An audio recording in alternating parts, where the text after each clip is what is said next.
να τη χαίρεσαι την καινούρια σου αγάπη, εναντί και να με κερνάς φαρμάκι, να τη. Όμως μακριά από μένα, γιατί αγάπη μου στα έχω ξαναϋπομένα. Αν ποτέ σε δω αγκάλια με εκείνη κάπου, θα πω τρελαθώ και τα πιο μέχρι θανάτου. Κι αν ποτέ σε δω αγκάλια με εκείνη κάπου, θα πω τρελαθώ και τα πιο μέχρι θανάτου. Λοιπόν, να τη χαίρεσαι την καινούρια σου αγάπη, να τη χαίρεσαι και να με κερνάς φαρμακή. Let's get ready to rumble!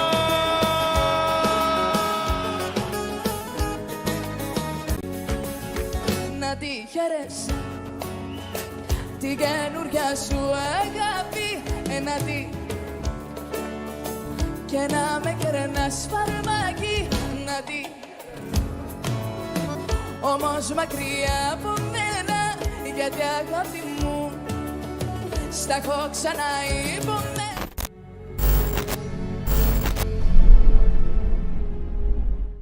So why is Allah saying to him the following ayah? Stay away, Ya Muhammad, from idols. You're supposed to be a follower of Jesus, and you're using words like that. Well, And it's you not my expect people to words. believe what you're It's not my words. It's the words of Allah. Are you embarrassed of Allah?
Ladies and gentlemen, this is the moment that you all have been waiting for.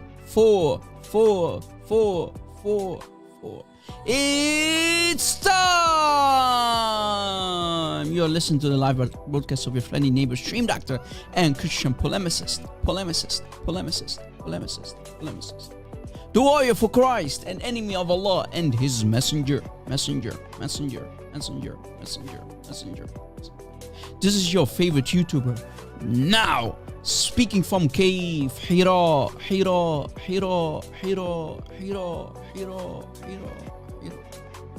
Rob Christian.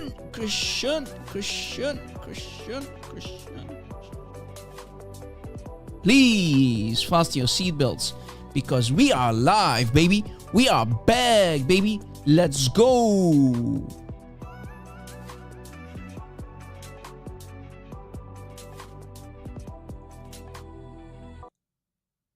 All right. Welcome, everybody. God bless you. Nice to see you. We are live, baby. Yes, you heard it correctly. We are live. All right. I'm ready, baby. That means all of you must be ready as well. Today's topic is very, very interesting. I love this topic. I love talking about early Islam. It's a very disturbing topic, and you see the bloodstains here already on the screen. The topic the assassination, the murder, the killing of Caliph Uthman ibn Affan at the hands of the early Muslims. Remember, according to Islam, Islam is the final religion. And the early Muslims, and specifically the three first generation of Muslims, are the best of creation according to Muhammad. Yet immediately after the death of Muhammad, Muslims started to kill each other left and right. Killing each other left and right. Yet Muslims always say about the Sahaba, radiyallahu anhum. May Allah be pleased with the Sahaba.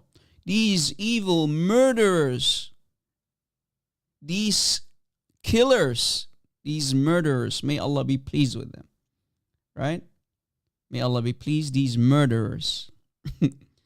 Makes sense if Allah is Satan, though. If Allah is Satan, if that's what Muslims try to convince us, that and it makes sense that the worshippers of Satan, i.e. Allah, it makes sense that they are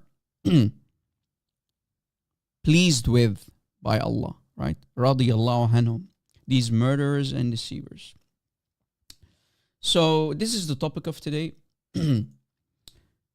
Again, guys, you heard it correctly. We are live.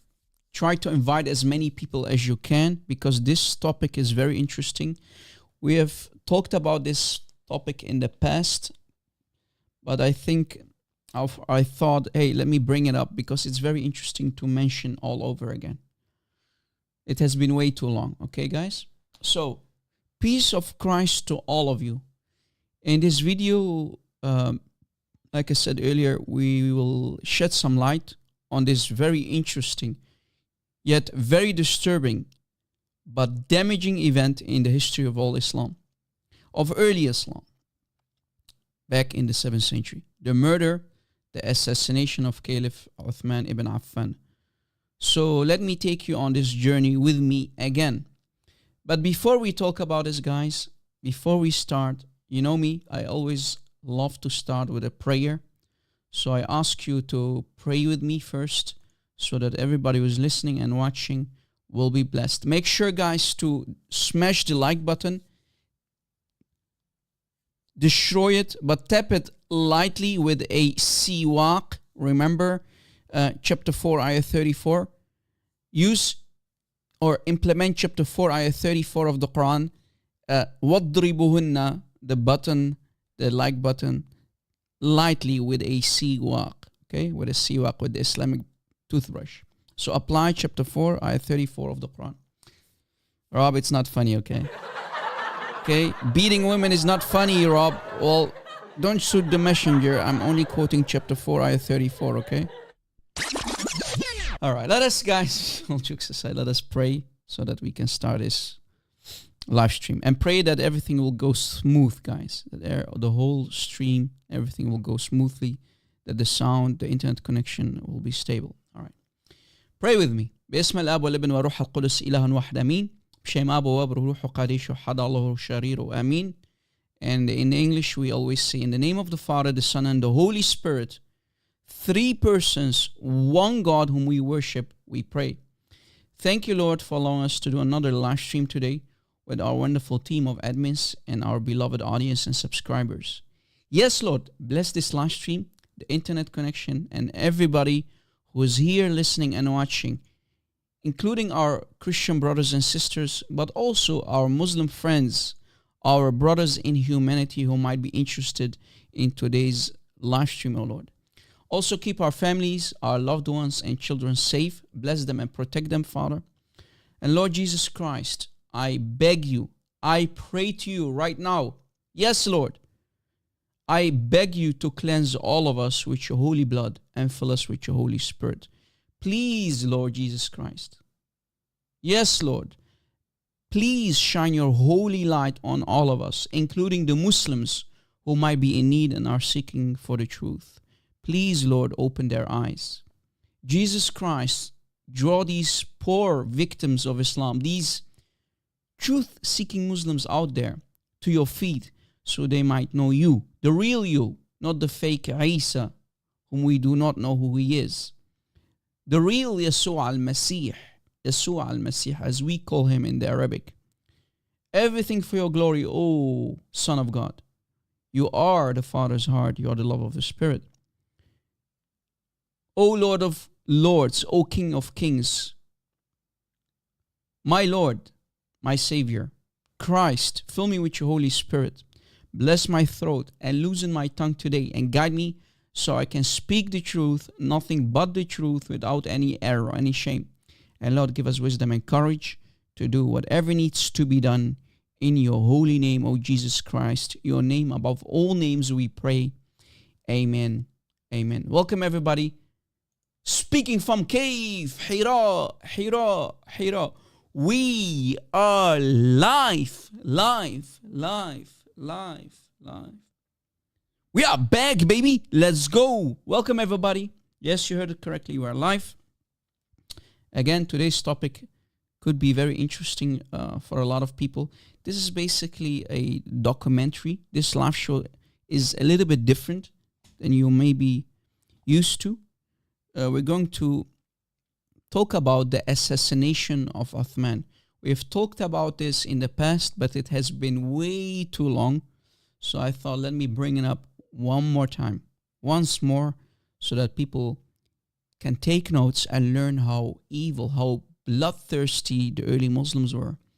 And specifically when Uthman was Caliph, during the rule of Caliph Uthman, they call him Amir al-Mu'mineen, right? The prince of the Ummah, the ruler of the Ummah, Uthman, who happened to be the third Caliph, right?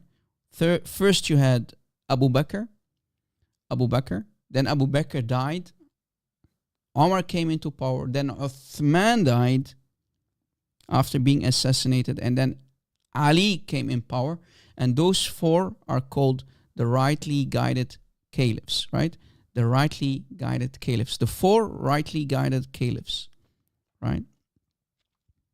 We have Abu Bakr, Omar, Uthman, and Ali here in the bottom. Four rightly guided caliph.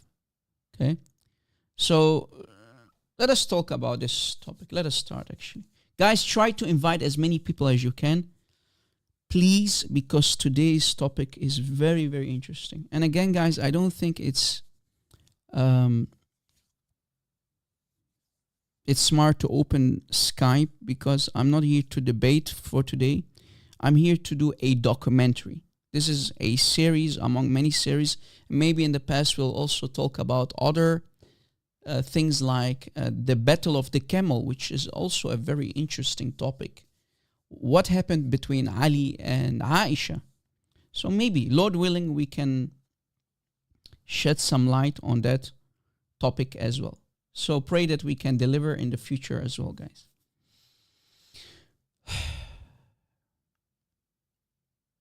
Lord willing, we can introduce more videos in the future regarding early but damaging events of Islam, which we can find in the Muslim sources. All right. Destroy the like button, guys. Invite, share the link on social media. Let everybody know that Rob Christian is live. Many people don't know. You have the option as well to subscribe to my Patreon account, patreon.com/RobChristian, for free these days. Patreon allows you to become a free member, because often YouTube does not push out notifications, guys, that Rob Christian is going to go live. So to be smart, adapt, because my channel is always shadow banned, and I'm often banned on TikTok as well. So the Bible teaches us to be as wise as snakes, right? So let us adapt, because I don't like to be silenced. But so now and then we have to adapt, and we have a beautiful platform like Patreon, where you can subscribe as free member, and you'll get then an email ahead of time when I am going to go live. So let us use it and abuse the system, and adapt to the shadow banning of Rob Christian. All right. Again, this live show is about the assassination, the murder of Uthman ibn Affan. All right. Uthman ibn Affan. Guys, are you ready? Because I'm ready, baby. Let us start. If I'm ready, you must be ready. Share, share, share. Invite, guys. Come on.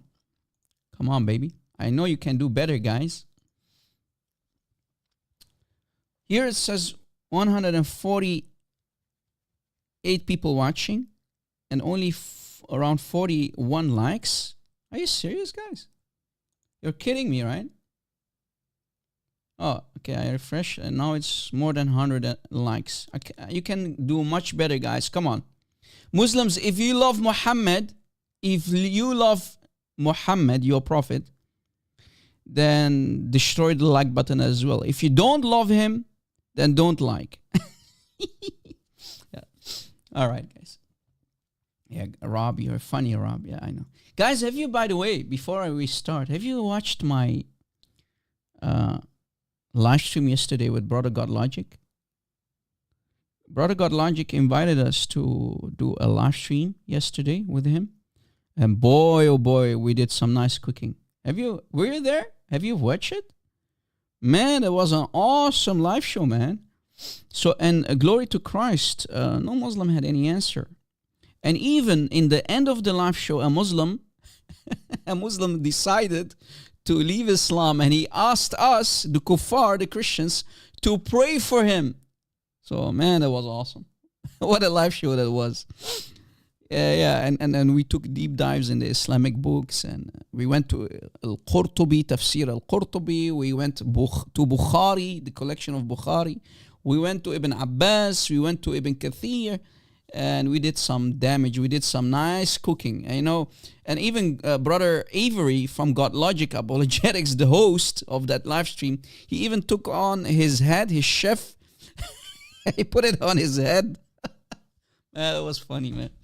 Anyway, so glory to Christ, you know. Every week Muslims are leaving Islam because of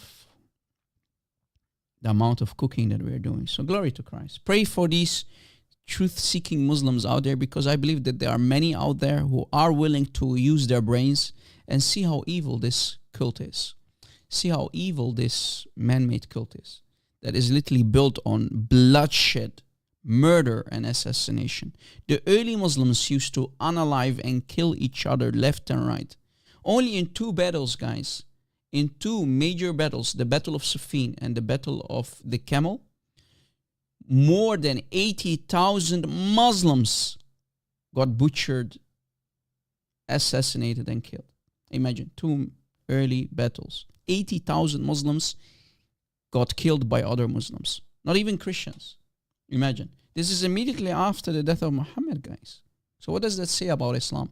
What does that say about the legacy of the false prophet Muhammad? All right, guys? So let us talk about... Let us start. Let us talk about the assassination, the murder of Uthman. Right.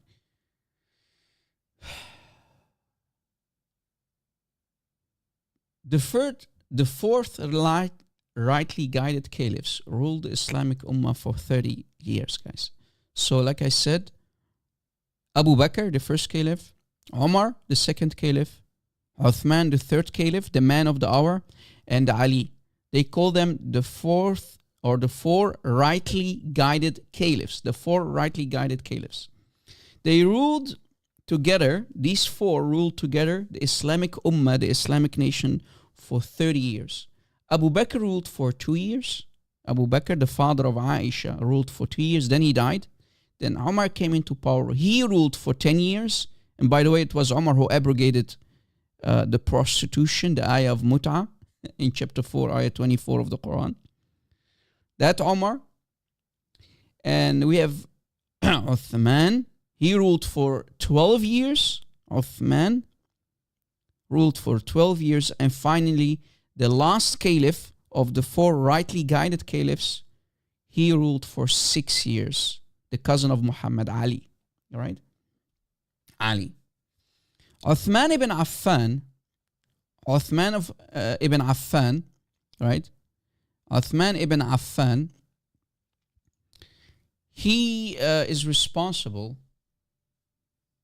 for collecting the Quran, right, guys? Remember? when he collected the Quran.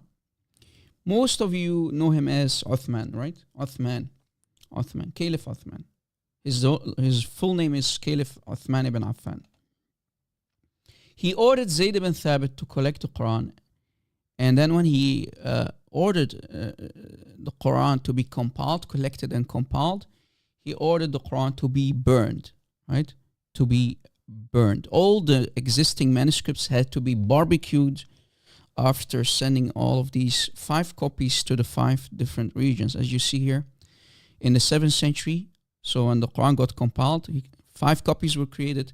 They were sent to 5 cities: Medina, Mecca, Basra, Kufa, and Damascus. Damascus. Right. You know, some info. And because Uthman burned the original manuscript that used to be collected on bones, wood, stones, even stones, many people didn't want to hand over their original masahif, the original physical manuscripts. One of the reasons that led to that was actually one of the reasons for his murder at the hands of these Muslims and Sahaba around him. So one of the reasons is because Uthman ordered all of the existing manuscripts to be burned. I mean, if you collected the Quran in your personal Quran, right guys, from the mouth of Muhammad is supposedly receiving ayahs and he's reciting them. You know what? Jibreel just told me that chapter 5, ayah 101 just came down. Write it down, yeah, Abdullah bin Mas'ud. So Abdullah bin Mas'ud or Ubay bin Ka'b, they wrote it immediately down in their masahif, right? Some of them tried to memorize it and they died, you know, in the battle of Al-Yamama. The battle of Yamama. Don't confuse it with Yormama. Not Yormama, Yamama. And they took a lot of ayahs that they memorized with them in their graves. So a big chunk of the Quran, they took it with them in their graves. And even the son of Omar said, don't claim that you have the entire Quran. Only say what you have, what survived. And we can find this in authentic hadith, by the way. So one of the reasons why they assassinated Uthman was him ordering the Qurans to be burned. And he burned actually 6 out of the 7 ahruf. Remember, Muhammad said that he received from Jibreel the Quran in 7 ahruf. Nobody knows what the 7 ahruf are. Don't confuse the 7 ahruf with the 7 qiraat. 2 different things, okay? So Uthman was the one who ordered 6 out of the 7 ahruf to be burned.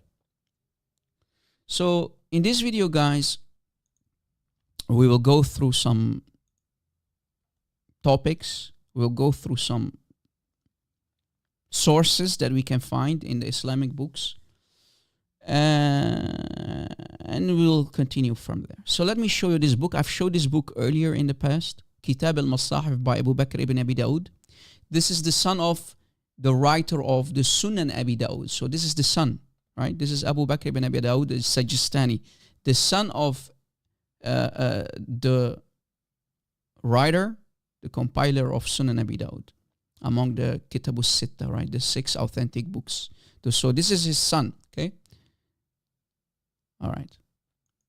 On pages 241, we have an authentic hadith, hadith number 119. It says, حدثنا عبد الله ثناء أبو الطاهر ثناء ابن وهب قال, and it continues, the chain of narration that is authentic, the hadith that is authentic.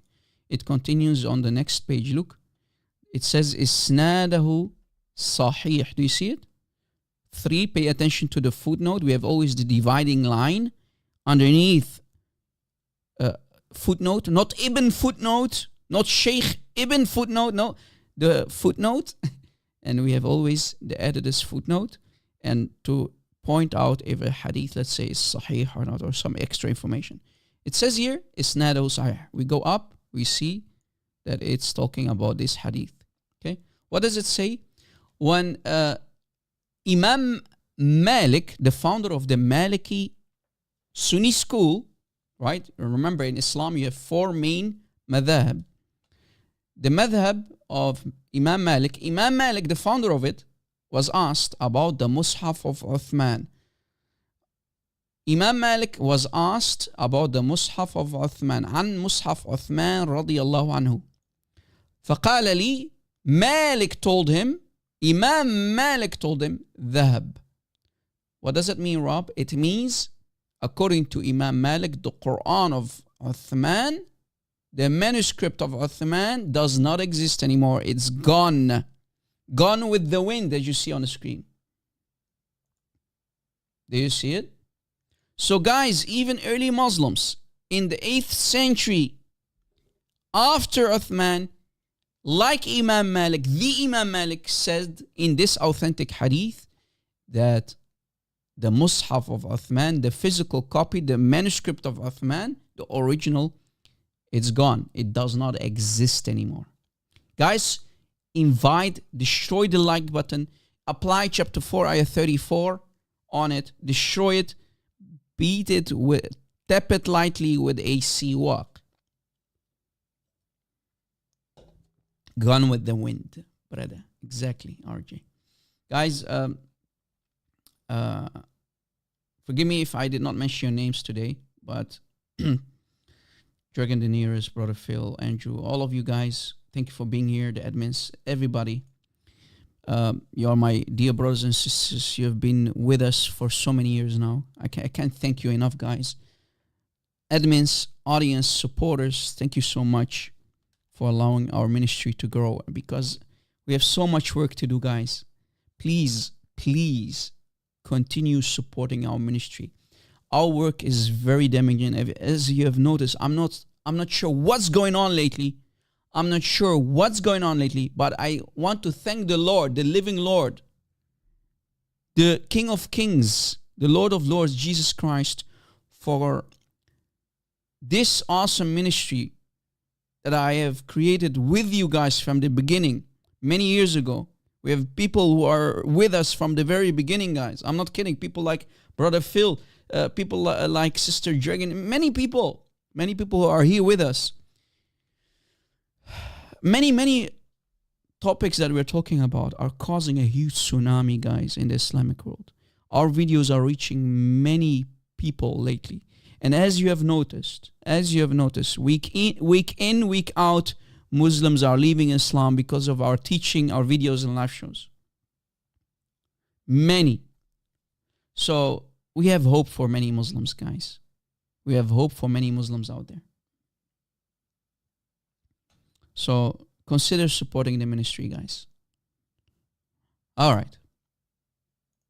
So that now that we've proved that the Quran of Uthman does not exist, and one of the reasons for him to be unalived, to be killed, is burning the Quran of the early Sahaba. They didn't like to hand over their original Quran, so they decided to kill him in the end. That's one of the reasons, but there is another reason that I'm going to talk about today. All right. As I said, the murder of Uthman ibn Affan happened at the hands of the Sahaba. Ridwan Allahi alayhim, right? May Allah be pleased with them.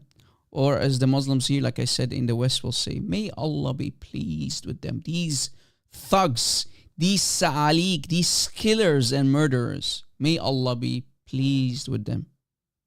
Right? The Sahaba, the companions, and their students. Like in the Battle of the Camel and the Battle of Siffin, as we mentioned in the beginning of the live show, around 80,000 Muslims were killed. Imagine, first generation of Muslims butchering one another, left and right after the death of Muhammad. Imagine if Paul would have killed, let's say, Peter, or Peter would have killed Matthew. What would have the Muslims said about us? But that's literally what the Sahaba did to one another. They took each other's heads off with swords. They used to put spears in each other's bellies, killing each other left and right. like animals, as if you are butchering an animal. Bloodthirsty cult started immediately, right? Immediately. Imagine. And they call this the religion of God. I mean, what legacy did Muhammad leave behind? Nothing but bloodthirsty animals and savages, right, guys? This is the black history of early Islam.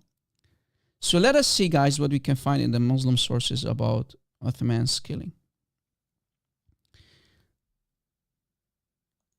In the book of Imam al-Suyuti,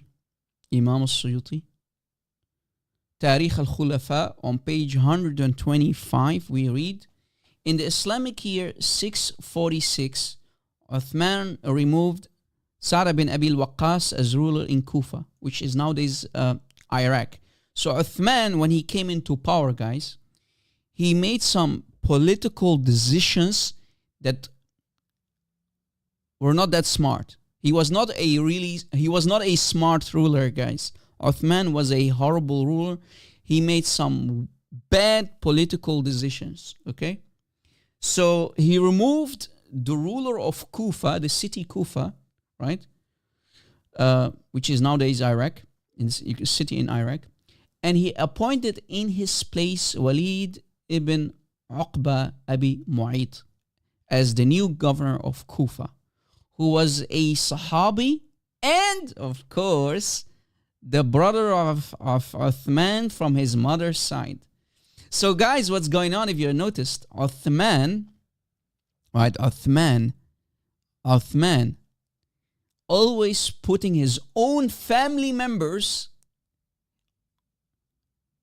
on important positions. So he's giving power to his own family member over other people. And that was one of his main reasons, to make his family rule the ummah. Right, guys? So he made really bad decisions, political decisions, as the Caliph of the ummah, right? The Caliph of the Islamic nation. And many people hated him for that. I mean, why would you point your own family? To keep it in a family, to keep the power in his family. Right? So he put his own brother as the new governor of a very important city like Kufa. It was a big city, a very important city in the Islamic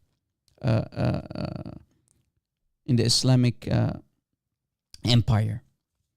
So many people were disgusted by these decisions of Uthman by placing his own family members to rule important positions, regions, and cities like Kufa. It is said that this same Walid used to lead Muslims. He used to lead many Muslims in prayer while being in a drunk state.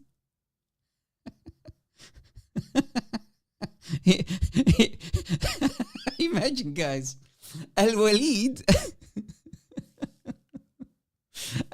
used to lead prayer in a mosque while saying, "Shall I pour you more wine?"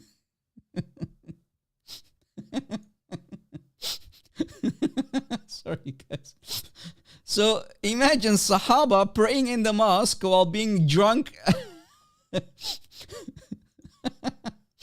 And we actually have a hadith for it. Look, I have a hadith so that Muslims don't call me a liar. In Sahih Muslim, look. Sahih Muslim 1707a, it says, Bin al-Mundhir Abu Sassan reported, I saw that Al-Walid was brought to Uthman ibn Affan as he prayed 2 rak'ahs of dawn prayer, and he said, may I pour you more? May I make an increase for you? Meaning referring to wine, guys. Right? Imagine he's leading the prayer and he's asking people, shall I pour you more wine? While praying. So what did they do, guys? They brought him and he got flogged. They flogged him for leading the prayer while being drunk. Do you see it? And he got flogged. He got flogged. Flog him! Do you see it? and he received 40 stripes. Abu Bakr gave him 40 stripes, and Omar gave him 80 stripes. Do you see it? And Muslims cannot agree how many, flogging he got, but someone here in the bottom saying it should have been 40. So he was literally leading the prayer while being drunk. That's Al-Walid, who was the governor of, who became the governor of Kufa under the rule of Uthman.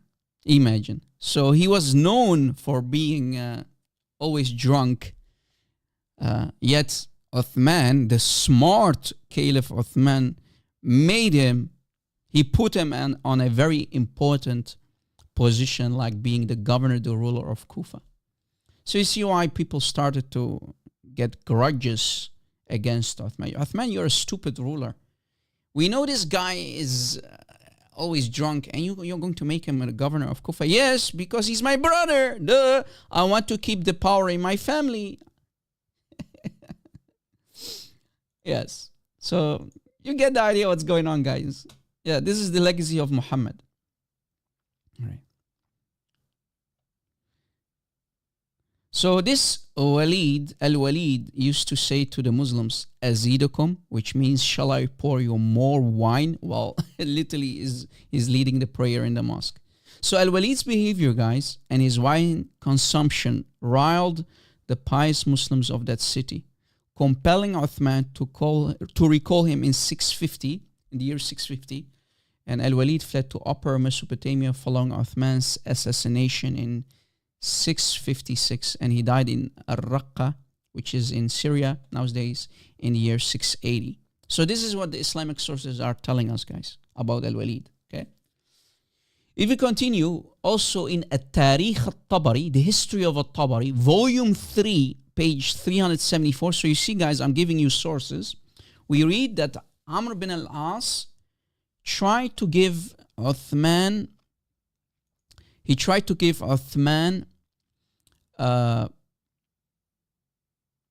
some important political advice, right? But Uthman, as Caliph and ruler of the Islamic Ummah, he failed. He was too arrogant. He was too proud to accept such important political matters and took failure decisions which led to his killing later.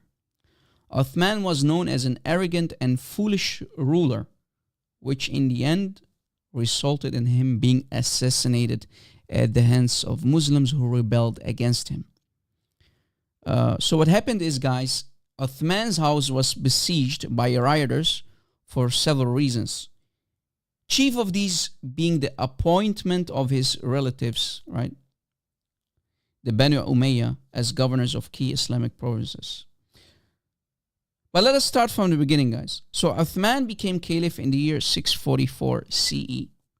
After replacing Amr bin al-As, he appointed Abdullah, maybe you've heard of him, Abdullah himself as governor of Egypt. Guys, you know who Abdullah is? Any people in the chat? Do you know who Abdullah bin Abi Sarh is? Anyone knows? Anyone knows who Abdullah bin Abi Sarh is? Anyone has an idea? Who is Abdullah bin Abi Sarh? The guy who used to write the Quran for Muhammad, right, guys? One of the main scribes of Muhammad. And specifically, the scribe who wrote chapter 23, ayah 14. Remember? This last part here, which you see on the screen in chapter 23, ayah 14, are not the words of Allah, but the words of Abdullah bin Abi Sarh. So when Abdullah bin Abi Sarh, this guy that you see on the screen, who later became even a ex-Muslim, because he saw that Muhammad was copying his words, plagiarizing his words, and claiming that that's how Allah sent the ayah down. So when he wrote this part from here, when Abdullah is writing down, so guys, Abdullah is writing down the ayah, right? Abdullah bin Abi Sarh. And when he finished here, he said, Blessed be Allah, the best of creators. فَتَبَارَكَ اللَّهُ أَحْسَنُ الْخَالِقِينَ. This part here, highlighted. Muhammad said, yes, yes, yes, that's how it came down. Write it down. And then Abdullah ibn Abi Sarh was like, what? So you see, guys, this is Abdullah ibn Abi Sarh. He's writing down the Quran for Muhammad, right? He's one of the scribes. And he became a scribe. And Muhammad here on the left in the green, so this is Muhammad with the big fat belly. He said, write down chapter 23, ayah 14. Write down Surah Al-Mu'minun, right? The believers, chapter 23, ayah 14. And then, so Muhammad is commanding him to write down the ayah about the embryology stages, which is, by the way, stolen from Prophet Galen, the famous old Greek scientist. Prophet Galen, may Allah's prayer be upon him, who Muhammad plagiarized from, right? And of course it's wrong because Galen was wrong, which means if Muhammad is wrong, Galen is wrong, then Allah is wrong. But anyway, Prophet Galen, remember, we've talked about it in the past, the scientific mistake in chapter 23, ayah 14, describing supposedly the embryology stages, right? So Abdullah bin Abi Sarh was writing the ayah down, 23:14, this ayah. He said, blessed be Allah, the best of creators. And Muhammad said to him, yes, yes, yes. That's how it came down. Look, as you see on the screen, guys, you're seeing it on the screen. Abdullah ibn Abi Sarh said, so blessed is Allah, the best of creators. And Muhammad here says, write it down. Yes, that's how it was. Send it to me. This is how Jibreel sent it to me. Because Muhammad loved the words of Abdullah bin Abi Sarh. And it fits the rhyme of the Quran. Remember, the Quran is nothing but a rhyme. It's poetry. It rhymes. Abdullah bin Abi Sarh on the right says, this is nothing but a joke. These are my own words. These are my words. If Muhammad is a prophet, if Muhammad claims to be a prophet, then I am a prophet as well, because these are my words. Right? These are my words. So if Muhammad claims that this is divine inspiration, then I am receiving divine inspiration as well. So he noticed that Muhammad is a big fat liar. Like Muhammad was always plagiarizing the legends of the Jews, the Asatir al-Awwaleen, and the legends of the Christians, claiming that this is divine inspiration from God. Yet these legends are created by Christians and Jews. And remember, Muhammad's one of his nicknames is the ear. And even in the Quran, we see that people are accusing of Muhammad, accusing the false prophet of Islam to be nothing but a mad poet, Sha'ar Majnoon. These are Asatir al-Awwaleen. Ya Muhammad, you're a big fat liar. You're only repeating, you're an ear. Whatever you hear, you put it in the Quran. So Abdullah ibn Abi Sarh was like, hey, it doesn't make any sense. These are my words in the Quran. This highlighted part, فَتَبَارَكَ اللَّهُ أَحْسَنُ الْخَالِقِينَ, are my words. So if Muhammad claims that this is divine inspiration, then I am also a prophet. Did you catch it? And later, guys, as you see, he says, if Muhammad is a prophet, then I can be a prophet as well. Bah! After that, Abdullah ibn Abi Sarh left Muhammad. He became an apostate. He left Muhammad, and he left Medina, and he went back to Mecca.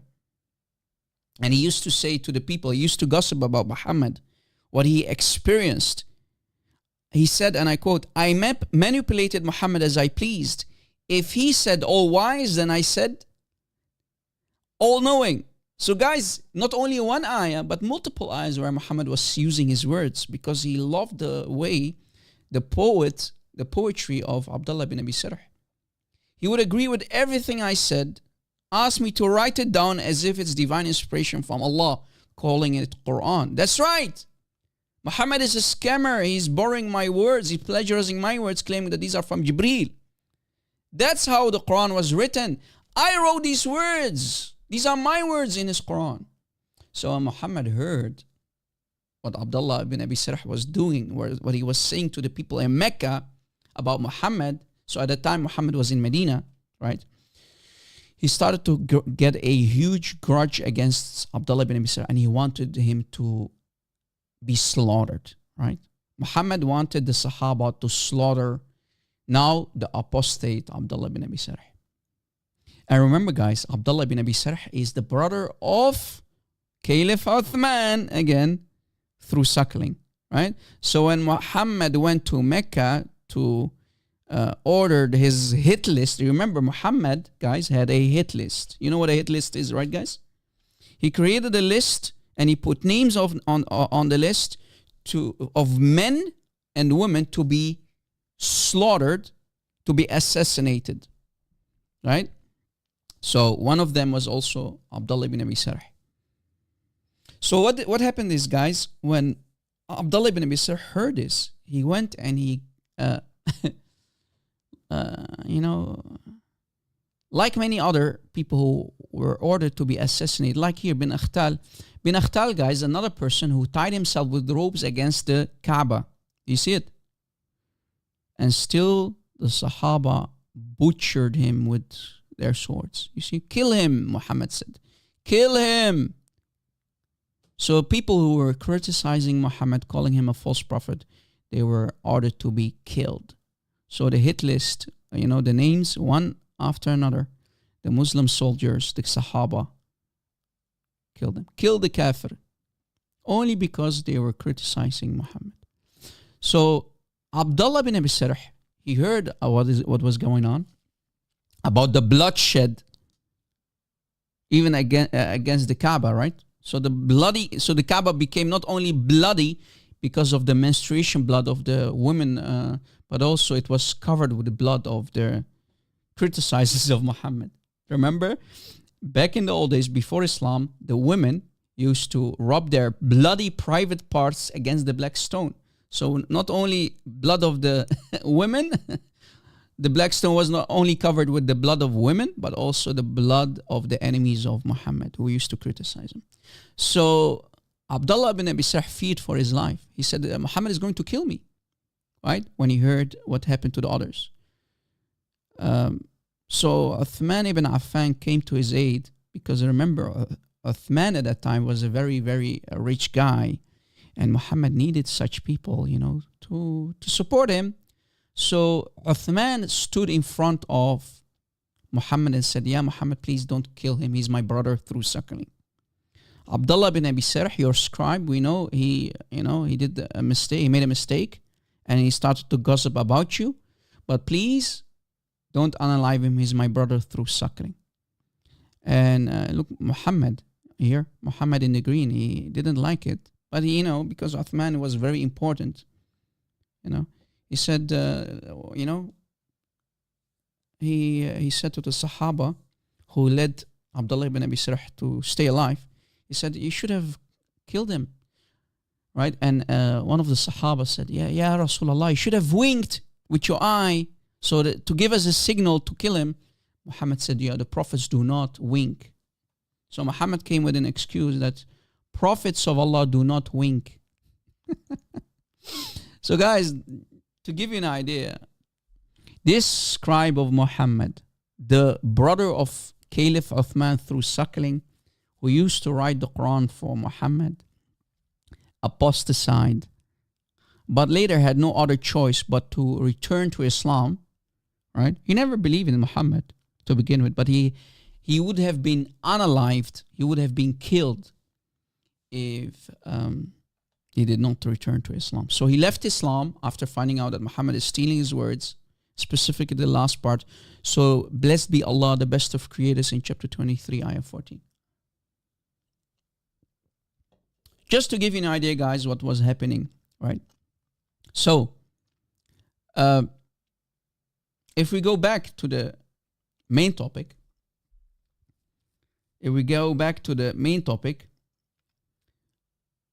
after the death of Umar, after the death of Abu Bakr, and after the death of Muhammad, when Caliph Uthman came into power, he also appointed his brother, this brother that you see on the screen, right? the scribe of Muhammad, who happens to be the brother of Uthman, he appointed him as the governor of Egypt. Again, placing one of his own brothers on an important position, a high position in the Ummah. Imagine, guys, an ex-Muslim who became the governor of Egypt under the rule of Uthman, by Uthman, always putting his own brothers, his own family members on important positions, right? Funny stuff. Funny stuff. So, in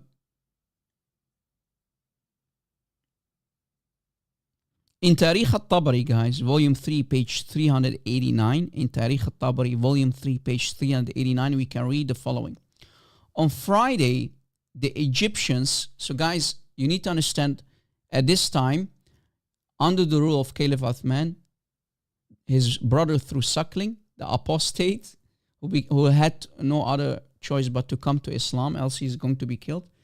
The people in Egypt, the Egyptian Muslims, they came to Medina, right? To Medina.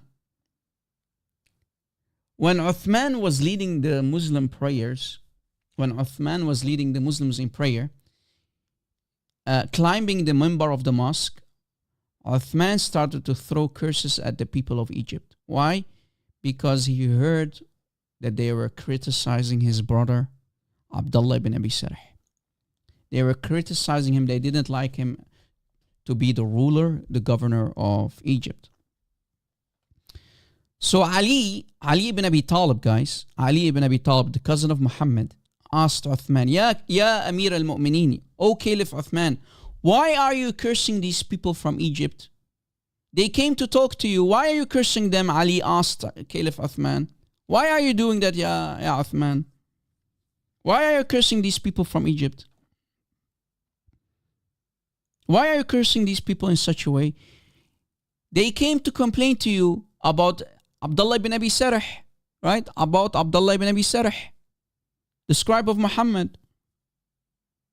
And they came to complain and ask you, a request to you, to replace him as the governor of Egypt. So they are asking you to replace him, and not a man for another man. So what's the issue? Why are you not, taking their advice?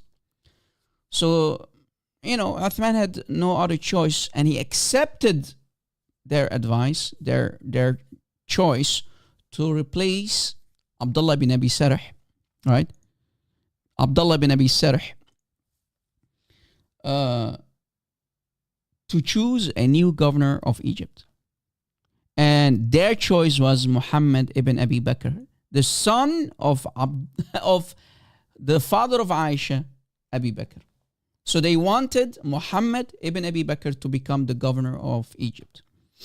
And if we continue and we see what the Islamic sources tell us, and specifically in the book of Jalal al-Din al-Suyuti, Tarikh al-Khulafa, the history about the caliphs, Tarikh al-Khulafa by Jalal al-Din al-Suyuti, on page 127 we read that Uthman agreed on the position of Muhammad ibn Abi Bakr as the new governor of Egypt after replacing this guy here, Abdullah ibn Abi Sarh, his brother, through suckling.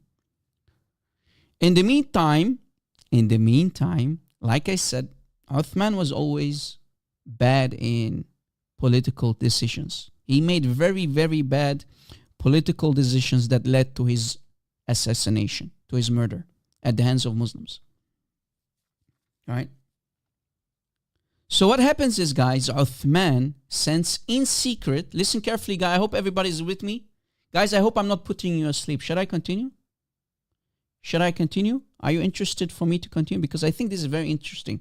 The black page, the black history of Islam, the assassination of Caliph Uthman. Are you interested, guys, for me to continue? I hope I'm not putting you asleep, because as you notice, this is a different kind of live show today. This is basically a documentary, right? And if it's a success, maybe we'll continue this kind of series in the future as well, if you guys like it. Not sure. We'll see. We'll see. So guys, okay, a lot of people are saying continue. Someone is saying even I'm fascinated. Really? You like it? You likey, Mikey? Okay, beautiful. Beautiful. Rama is asking, is there any caliph that is not assassinated? Pretty much no. Most of them got assassinated. Because remember, Islam is all about power, hunger for power. And as you notice, Caliph Uthman is putting his own family members, his own brothers, on important positions to keep it in the family. It has always been about power, not because Islam is such a true religion. Islam is nothing but a bloodthirsty political ideology. That's it. It's not a religion. It's not from God. Okay? Because Muhammad himself was a warlord. He loved to be worshipped. Momo loved to be worshipped, and he liked to be a warlord. Remember when he became powerful enough? He got in himself an army and he attacked Mecca. Exactly, Andy. That's what Islam is. It's nothing but a death cult. All right. So let me continue, guys. Let me continue. So, guys, in secret, if we continue, so after agreeing that he is going to replace his brother, Abdullah, right? To replace Abdullah here, to replace him with the son of Abi Bakr, Muhammad ibn Abi Bakr, the new governor, he agreed with the Egyptians, yes, I'm going to fulfill your desire, your wish, to replace my brother through suckling Abdullah ibn Abi Sarh, the scribe of Muhammad, the ex-scribe of Muhammad, to give you a new governor. In secret, guys, in secret, Caliph Uthman in secret then sends a secret message to his brother through suckling, Abdullah ibn Abi Sarh, right? A secret message, and he sends a messenger, a young boy, riding a camel for 3 days, trying to reach his brother through suckling, Abdullah ibn Abi Sarh, to reach him in Egypt. Why? Because he wanted to tell his brother, you know what? When the Egyptians come to you and tell you, Ya Abdullah ibn Abi Sarh, you're going to be replaced by the son of Abi Bakr, Muhammad ibn Abi Bakr. If they come to you, slaughter all of them. That's what the message was that the boy was carrying with him to Abdullah ibn Abi Sarh from Caliph Uthman. So guys, in secret, what's going on here is, guys, we have a secret plot, right? A secret message, a secret assassination letter. Secret letter. A boy who's riding the camel is going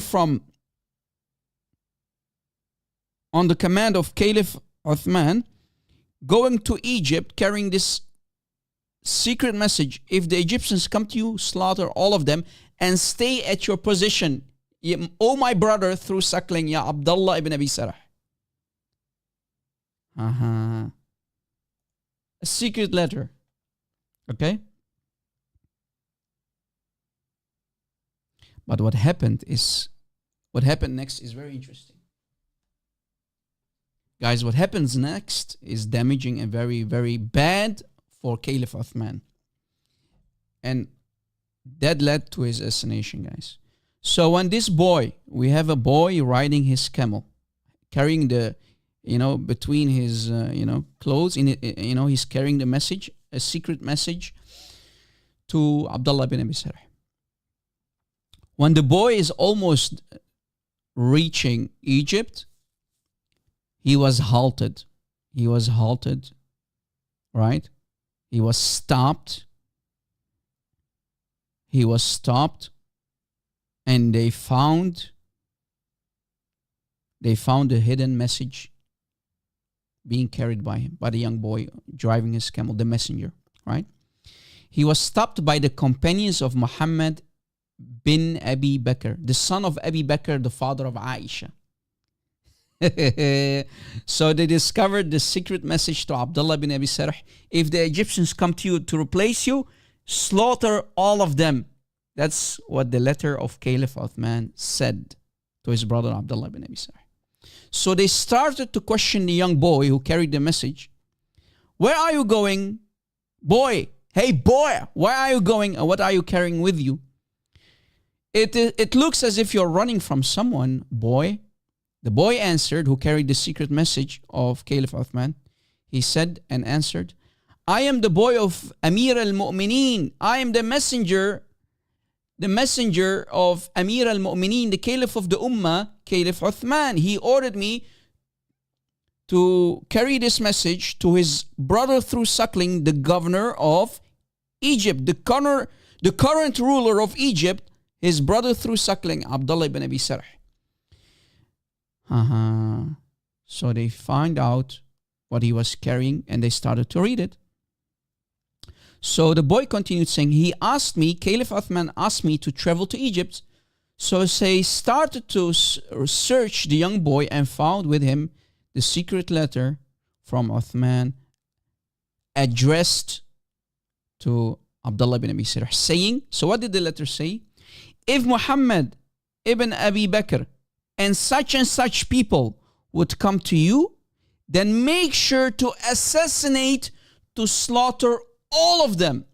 So when Muhammad ibn Abi Bakr, the son of Abi Bakr, the brother of Aisha, found out that he's about to be slaughtered when he goes back to Egypt, to be slaughtered by the brother of Caliph Uthman through suckling, the current ruler of Egypt, who is about to be replaced by Muhammad ibn Abi Bakr, he became furious. Right? He became furious. So we conclude that Uthman didn't like to replace his brother. He didn't like the idea to replace his own brother through suckling, but rather see Muhammad ibn Abi Bakr be killed instead. What an evil son of Satan Caliph Uthman is, right guys? Caliph Uthman, like his prophet, was one evil son of Satan and a very evil ruler who wanted to keep everything in the family. All the power to be kept in the family. Now, guys, are you slowly getting it? Why? What of the main reasons was for the assassination of Caliph Uthman? That's the one. Okay, RJ is getting it. Beautiful, guys. I hope I'm not making it too boring for you guys. I'm trying to go in details to teach you the black page, the black history of the early Sahaba and what happened to Caliph Uthman. So, guys, I want you to be focused. Exactly. Stay focused at all times, guys. Thank you, Dragon in Ears. God bless you. So, if we continue, guys. If we continue.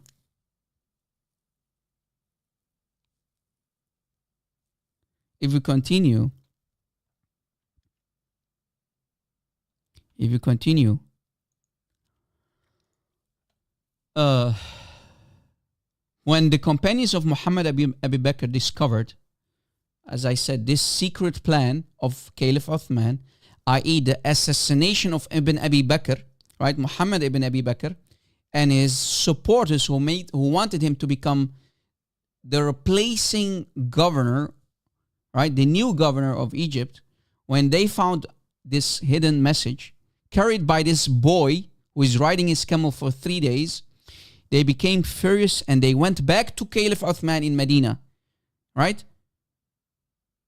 To question him, to question Uthman.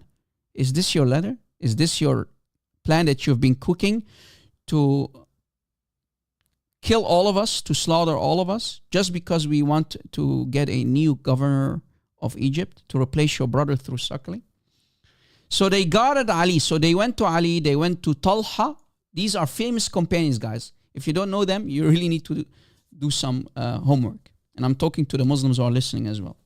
So they guarded Ali, the cousin of Muhammad. Talha, another famous companion of Muhammad. Az-Zubayr, who by the way did mut'a with another sister of Aisha, Asma bint Abi Bakr. That Az-Zubayr, and his son is a product of mut'a, Abdullah bin Az-Zubayr. That Az-Zubayr, okay?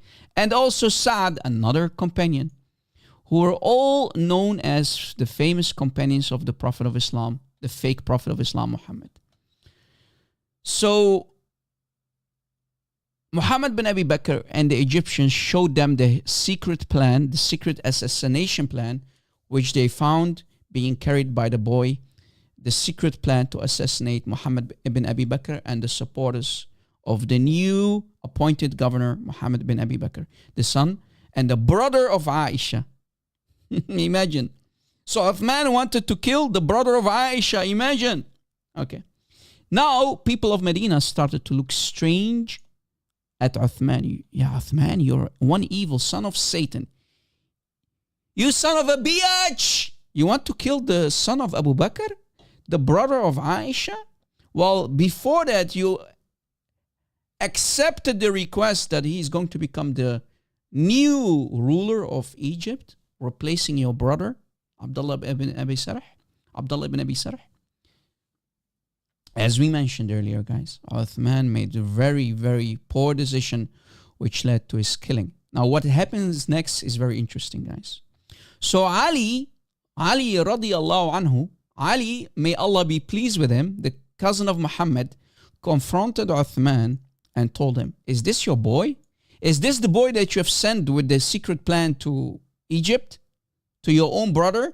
When Muhammad ibn Abi Bakr arrives there with his supporters to replace your brother, is this the boy that you sent to assassinate these group of people? Uthman said, yes, it's him. This boy is my messenger. I sent him. And is this camel yours? Is this the camel that he was driving yours?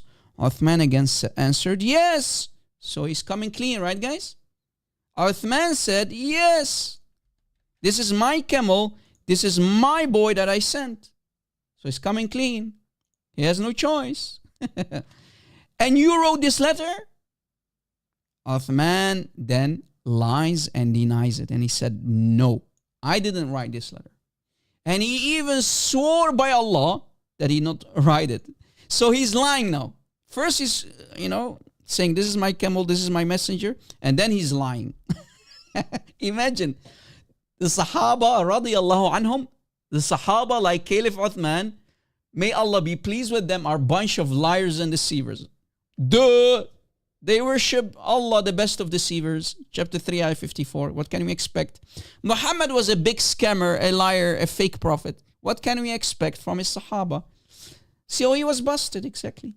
So he has no other choice but to do taqiyya. His life is in danger, remember? When your life is in danger, you're allowed to lie.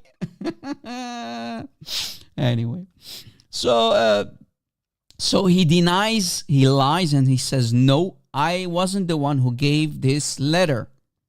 I wasn't the one who wrote this letter, right? So he denies it completely. So Ali continued questioning him. So how does your boy, Ali said, Ali, the cousin of Muhammad, so how does your boy, your messenger, this little boy, with your camel and your seal, because remember when they used to write letters, they always used to put a seal on it. A seal on the letter to know who sent the letter, right? And we have, a stamp, a seal on the letter. And this cannot be any other people's seal but the Caliph. It's immediately recognized. I mean, he's the ruler of the Ummah. Caliph Uthman, guys, he is the ruler of the Ummah. So his seal would be immediately recognized. And when Ali is looking at the letter, he says, hey, this is your seal. Caliph Uthman, you're a big liar. You're a deceiver. This is your letter that you sent to Egypt to your own brother to assassinate the son of Abu Bakr, Muhammad bin Abi Bakr, right? The brother of Aisha, who is going to replace your own brother through suckling. And you claim that you don't know about this letter? This is your seal. And then Uthman denies it again and started to swear by Allah, I, Uthman, did not write this letter, and I did not command anyone with it. It wasn't me who sent this boy to travel to Egypt. So he denies it again completely. In other words, Uthman is lying about the whole thing. While we know that he was the one who sent the boy with this secret assassination plan. Later, the people discovered that the handwriting was the writing of Marwan. So Uthman had no other choice but to deliver the writer or the scribe of this letter to be handed over to the Muslims. Imagine, guys, instead of coming clean,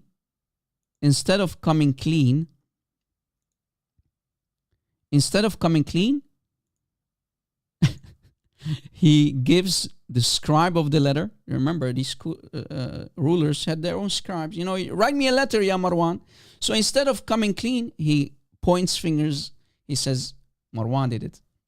Poor Marwan, an innocent scribe, was given the blame. So Uthman told Marwan then in secret to flee. Before they caught Marwan to kill him, Uthman told Marwan to flee. As you see, Uthman was not that smart. Instead of saving his own ass, instead of Caliph Uthman saving his own ass, he made it worse for himself, commanding the scribe Marwan to flee in secret. So Uthman was not that smart. He made very bad political choices. He was very arrogant and very foolish in his political decisions. So the people are becoming angrier and angrier and angrier, guys. The people are becoming angrier and angrier and angrier by the second. And they started to surround the house of Caliph Uthman. So the house of Caliph Uthman, the ruler of the Ummah, is being now surrounded by Muslims. Right? They are surrounding his house. The angry mob started to demand a new caliph. We don't like Caliph Uthman anymore. He is a scumbag. He wants to kill innocent people, and specifically Muhammad bin Abi Bakr, the brother of Aisha, and the people of Egypt who want a new ruler of Egypt, a new governor of Egypt. So people are getting furious.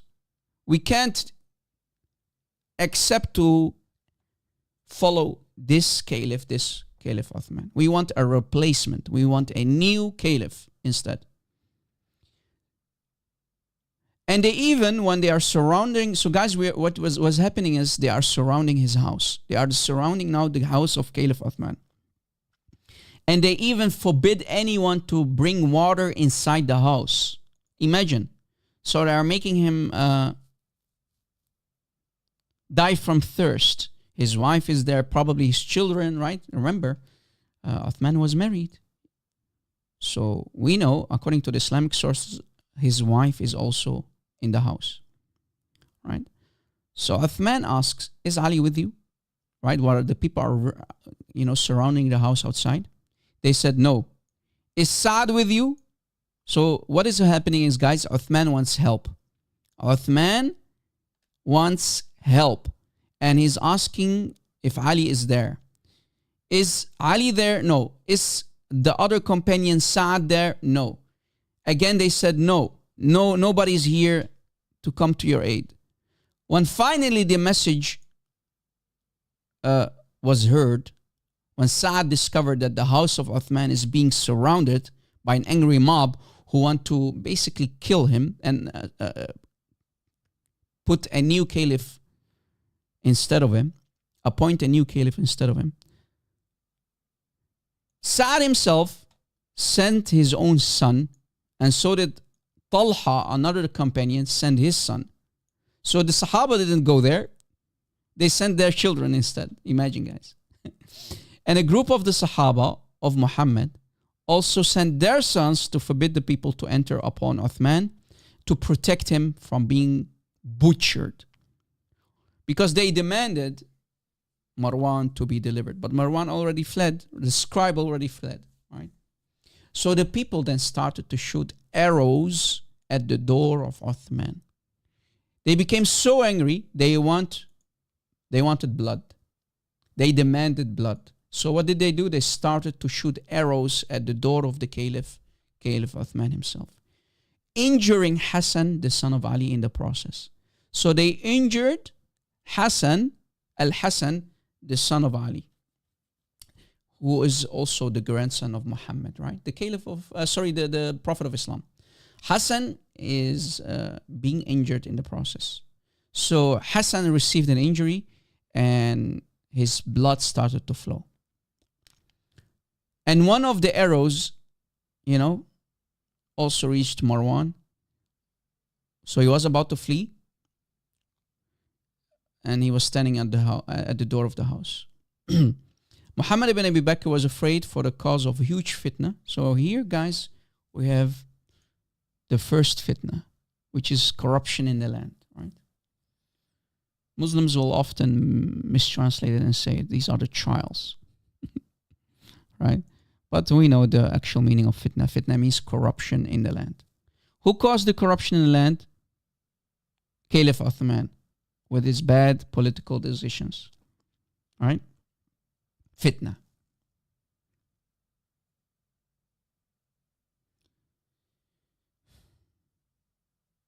Imagine even the grandsons of Muhammad start to bleed. One of the grandsons of Muhammad.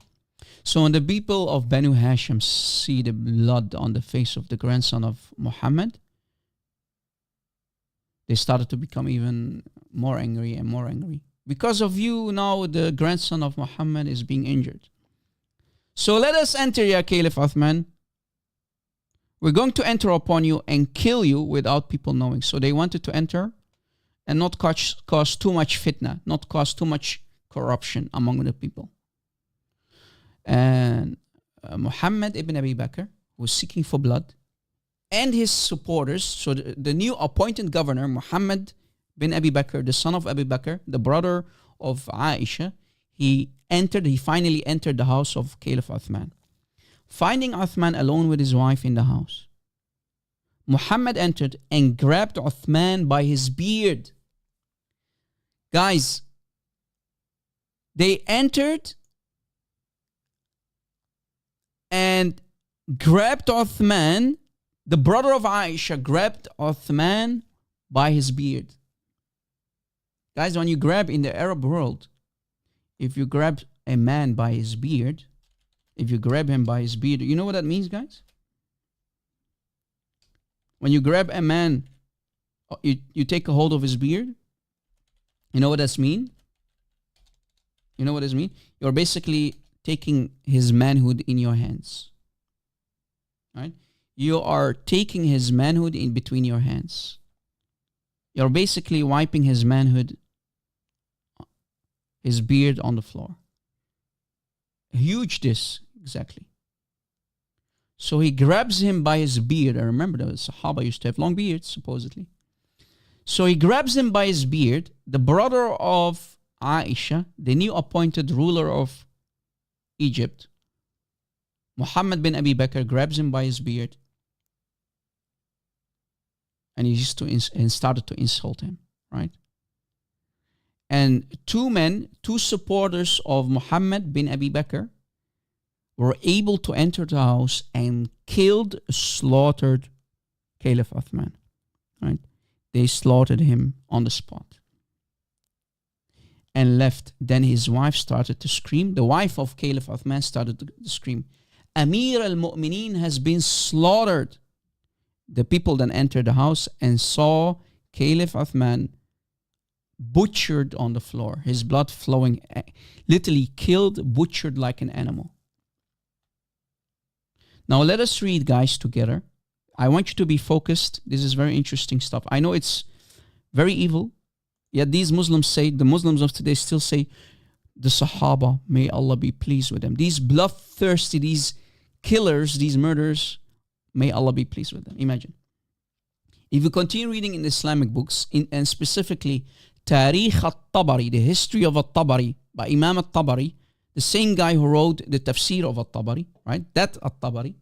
In Tarikh al-Tabari, the history of al-Tabari, volume 3, page 423, after the from, you know, it says that Abdurrahman ibn Muhammad, that Muhammad ibn Abi Bakr entered upon Uthman, with him Kinana ibn Bishr, and Saudan ibn Hamran, and Amr ibn Humaq al-Khuza'i. So we have the names, guys. We even have the names. We are mentioning the names of the people who saw Uthman with his wife. So guys, these people that I mentioned, they entered the house of Uthman to kill him. to slaughter him, to assassinate him. Right? When they found Uthman together with his wife, supposedly the Islamic sources tell us when they entered his house to kill him, they found Uthman reading the Quran, the Mus'haf, right? The Quran. While Uthman is reading Surah Al-Baqarah, he's being butchered. Imagine. So he's reading Quran and his blood starts to flow on the Quran pages. So the Quran is covered with the blood of Uthman. While he's reading Surah Al-Baqarah, the chapter of the cow. Right? The chapter of the cow. Muhammad ibn Abi Bakr, the brother of Aisha, the new ruler, the new appointed ruler, the son of Abu Bakr of Egypt, the new appointed ruler, approached Caliph Uthman, like I said earlier, and grabbed Uthman by his beard, grabbing his manhood between his fingers, and said,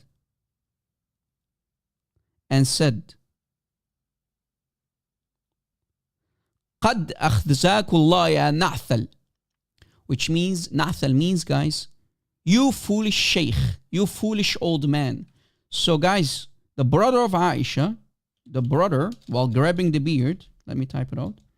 The brother of Aisha, the new appointed ruler of Egypt, said to Caliph Uthman, while grabbing his beard in his hand, said, you foolish old man, before he is about to kill him, right? You foolish old man. How dare you, in other words, to send a secret letter to kill me? To kill me.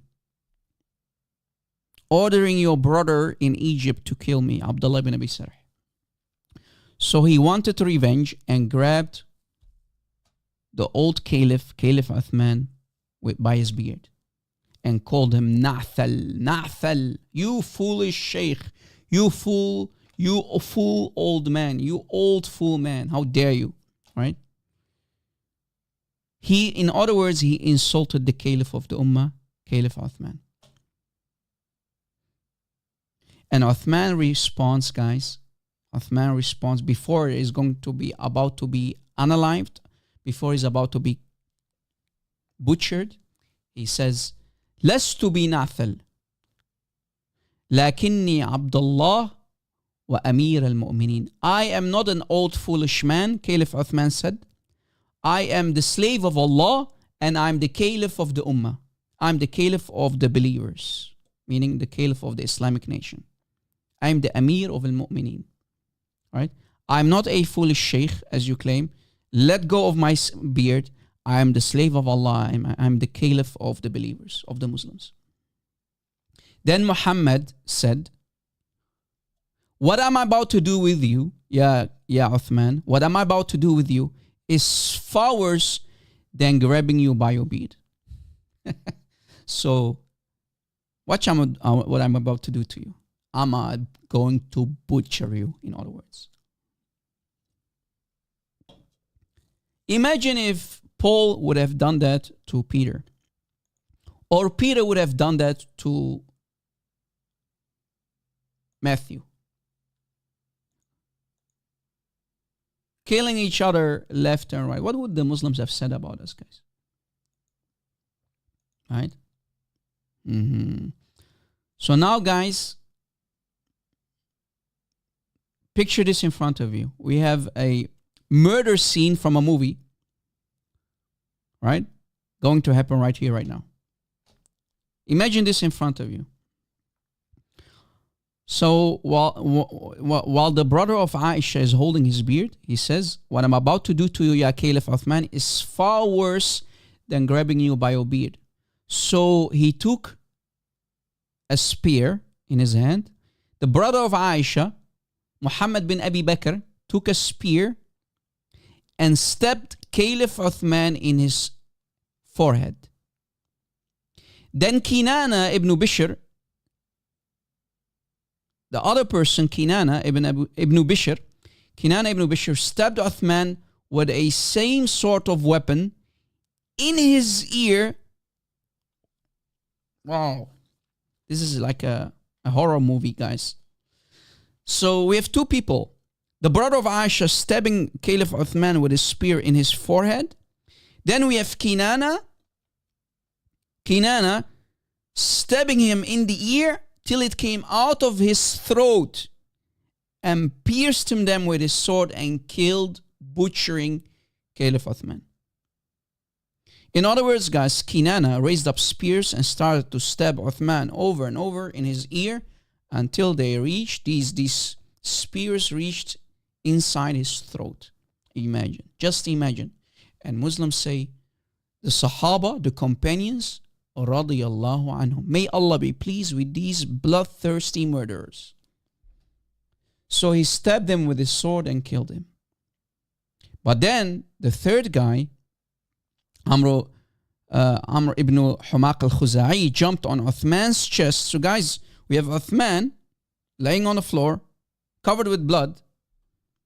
Blood is pouring from his body, from the stabbing. I mean, guys, maybe one stab is not enough. Let us stab him more. He's an animal. I have to stab him more. I need to take revenge. So they kept stabbing and stabbing and stabbing and stabbing him with spears and swords and arrows. Look what happens next. So Al-Khuzai jumped on Uthman's chest and stabbed him 9 times. How many times?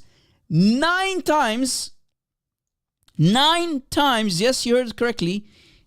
He stabbed Uthman 9 times and said, 3 stabs are for the sake of Allah. 3 of these stabs are for the sake of Allah. And 6 stabs, what I kept for myself as anger for you, Ya Uthman. Did you catch it? Let me type it out. 3 steps are for Allah, and 6 steps are from my own. So he finds himself more important than Allah, guys. Did you catch it? He stabbed him 9 times in total. 6 for his own revenge, and 3 for Allah. Because Allah is not that important, right? So he kept stabbing him in the chest and kept stabbing him in the chest as if Uthman is some kind of animal laid down to be slaughtered, to be stabbed.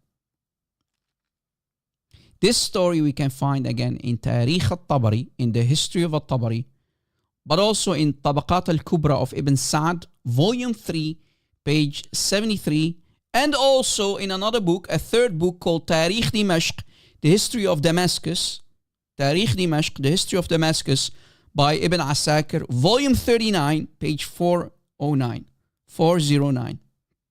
Tarikh Dimashq of Ibn Asakir, volume 39, page 409. You see, guys, I have the sources. Okay, we have everything we get from the Islamic sources. We are not inventing anything new. Anything that I'm telling you guys, found in the Islamic sources. At-Tabari, guys, on page 438, At-Tabari reports on page 438 the details about also the burial of Caliph Uthman. So what happened after the assassination? Guys, I hope you're not too disgusted. I hope that, but this is the black history of Islam. We can't be politically correct towards this evil, murdering cult, this evil death cult, which is Islam. And as you notice, this is the legacy. This is the blood legacy of Muhammad. All right? The Sahaba, the companions of Muhammad, were all a bunch of murderers. They took matters in their own hands, as you see, as you noticed. So Tarikh al-Tabari reports on page 438 that the body, the butchered body of Caliph Uthman ibn Affan, that his body, his unalived body, his butchered body, after all the stabbing, spears going through his head, spears going through his ear, and they kept the weapons inside his body, right? They butchered him as if he's an animal.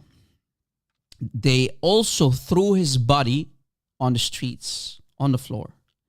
They threw his body for 3 days there on the streets, in front of his house, before his house.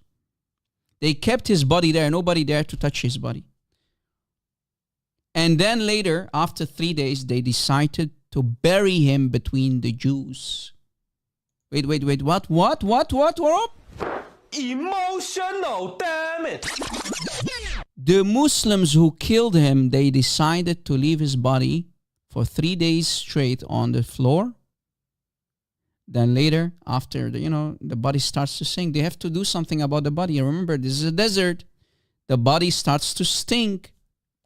So they decided to take his body and bury him between the Jews. You know what kind of dishonor that is, guys? Being buried among the Jews. You know what that means, guys? Do you know what this means? They are dishonoring the body, and they even buried him between the Jews on a Jewish cemetery. Imagine. It's not enough to stab him to death. This is how much hate they had for him. It's not enough that they butchered him. They even buried him between the Jews.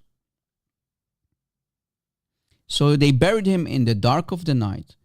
Uthman's body was buried between the Jews in a place called Hush Kawkab. That's what the place was called, where the Jews used to bury their dead. Right, guys? Yeah, this is brotherly love, of course. Imagine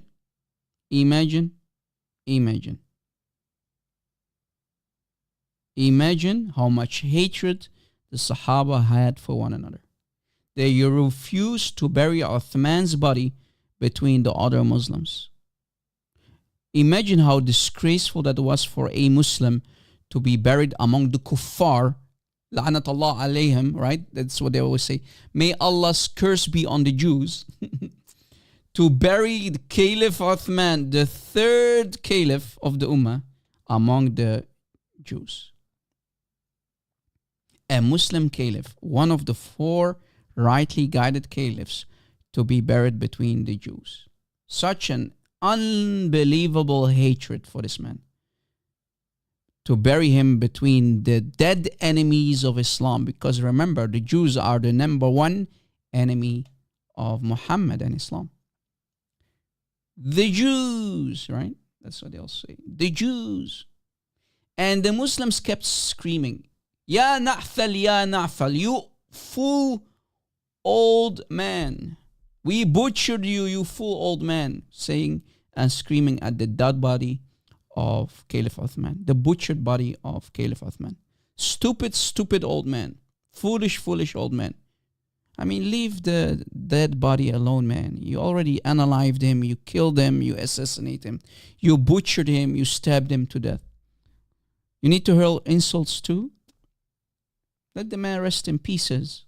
Let Caliph Uthman rest in pieces, man.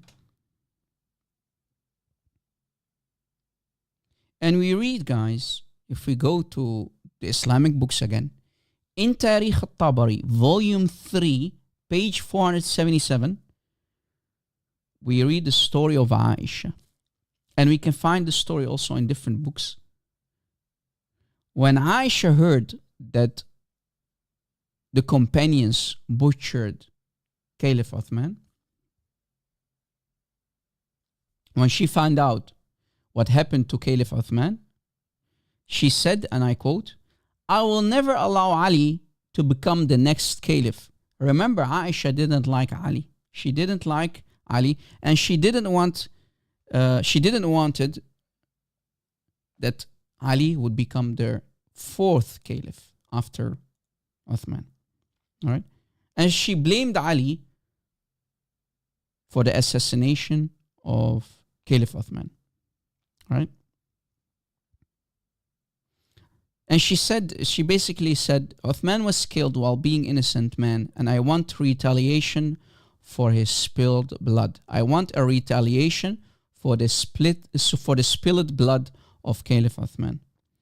But one of the Muslims by the name of Ibn Ummi Kilab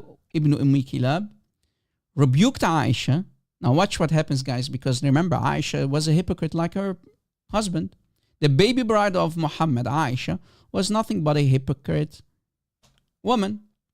And Ibn Kilab said, "Oh Aisha, but why?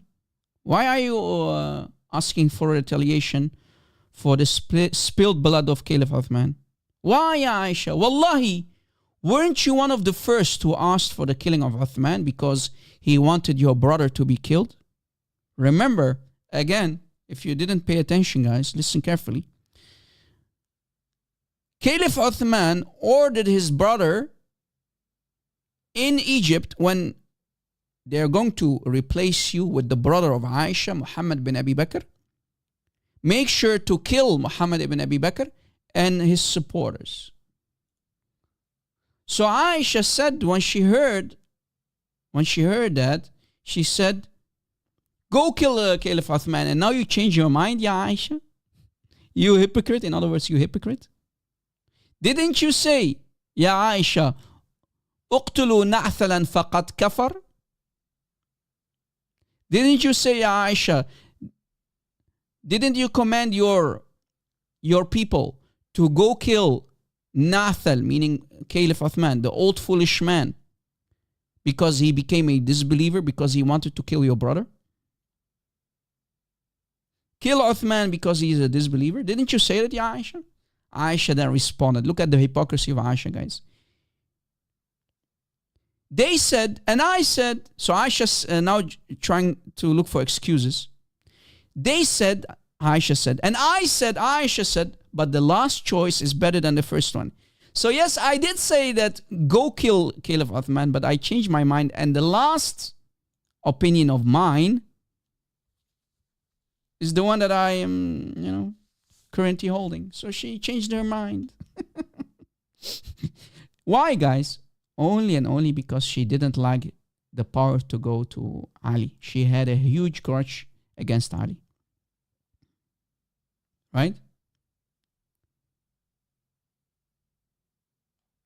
She didn't like Ali to become the fourth caliph, because it's always about power.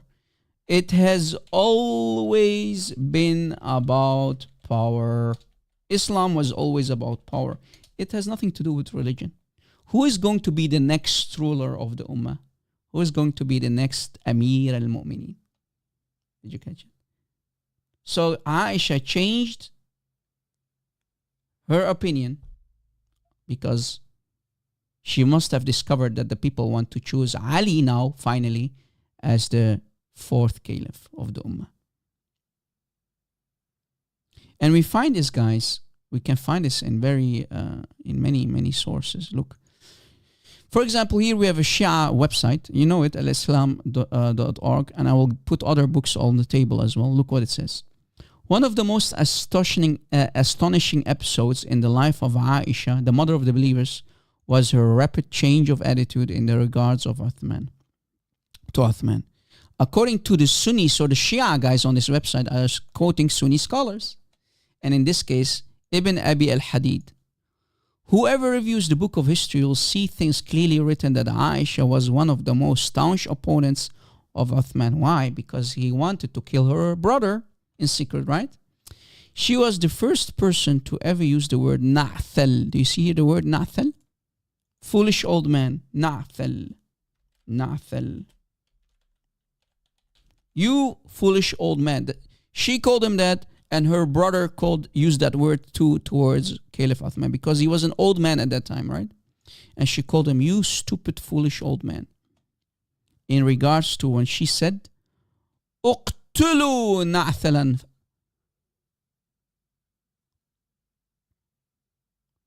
قتل الله نعثلا. Go kill Nathal, meaning go kill the foolish old man, Caliph Uthman. Go kill him, she commanded. Right? Because Allah killed the old man. Basically, in other words, Allah wants him to be killed. Kill Nathal. May Allah kill the Nathal. You see it, guys? Do you see on the screen? Go kill him. May Allah. So she's cursing him. She wants the blood of Caliph Uthman. Guys, are you still following me, guys? Are you still with me? I hope I'm not putting you asleep today.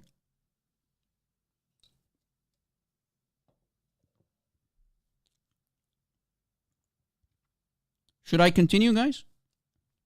I'm about to finish, and Lord willing, we can open the phone line soon.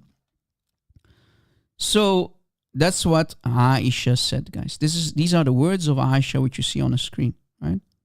Kill Nathal, kill Uthman. May Allah kill Uthman, the old foolish man, right? The meaning of Nathal, as you see on the screen, is an old foolish man. You see it? When you call someone in the Arabic language Nathal, you are calling him an old foolish sheikh, an old foolish man. You grandpa, you foolish grandpa, in other words. These were the words of Aisha, the mother of the breastfeeders. She commanded for the blood of Uthman. Later, she changed her mind because when she heard that Ali is going to become the next leader, as you see here, in any case, when Aisha heard that the following death of Uthman, the people had chosen Ali as the leader, she said, if what I hear is true, then I wish that the sky would fall down upon me. So she didn't like the idea that Ali would take the power. Imagine, Aisha had a huge grudge against the Ahlul Bayt, clearly, right? The Ahlul Bayt of Muhammad. And this is, guys, literally why Shia directly hate Aisha. Shia curse Aisha because she's an enemy of Ali, right? And then because of that, she changed her mind. She said, Ibn Affan, Caliph Uthman, Ibn Affan has been killed unjustly. Why you Aisha? Well, because Ali became the Caliph. And this started to lead the Battle of the Camel, guys. If you heard of the Battle of the Camel, when even the supporters, so we have on this side Aisha, Talha and Zubair, right, against Ali in the Battle of the Camel. Oh, sorry, for my typo. The Battle of the Camel. Battle of the Camel. Yeah, sorry for the typo, guys. Battle of the Camel. Ali versus Aisha. Right? Only in that battle, around 30,000 Muslims were butchered. This is the fitna. This is the corruption in the land. And guys, these sources are not fabricated. You can find these sources, literally, these quotations of Aisha in many books. Look, here is a book that you see on the screen where Aisha is commanding her men to go kill Nathal. اقتلوا Nathal. Go kill Nathal. Go kill the foolish old man. Go kill Caliph Uthman. And here are multiple sources, all of them supporting this story. So it's everywhere, guys. It's everywhere. And by this, guys, as you see, by this, I basically conclude today's live stream. This is what happened. This is what happened in detailed information, with detailed information about this major incident in early Islam where Caliph Uthman was murdered, right? Where Caliph Uthman was murdered and how he got buried among the Jews. They butchered him. They stabbed him 9 times. One of the Sahaba stabbed him 9 times. The brother of Aisha stabbed him in his forehead. He was butchered like an animal, guys. Literally. Literally. Should we open the phone lines? Maybe for lucky guys, a Muslim will call in and tell us why anybody should become a Muslim. Why anyone should become a Muslim.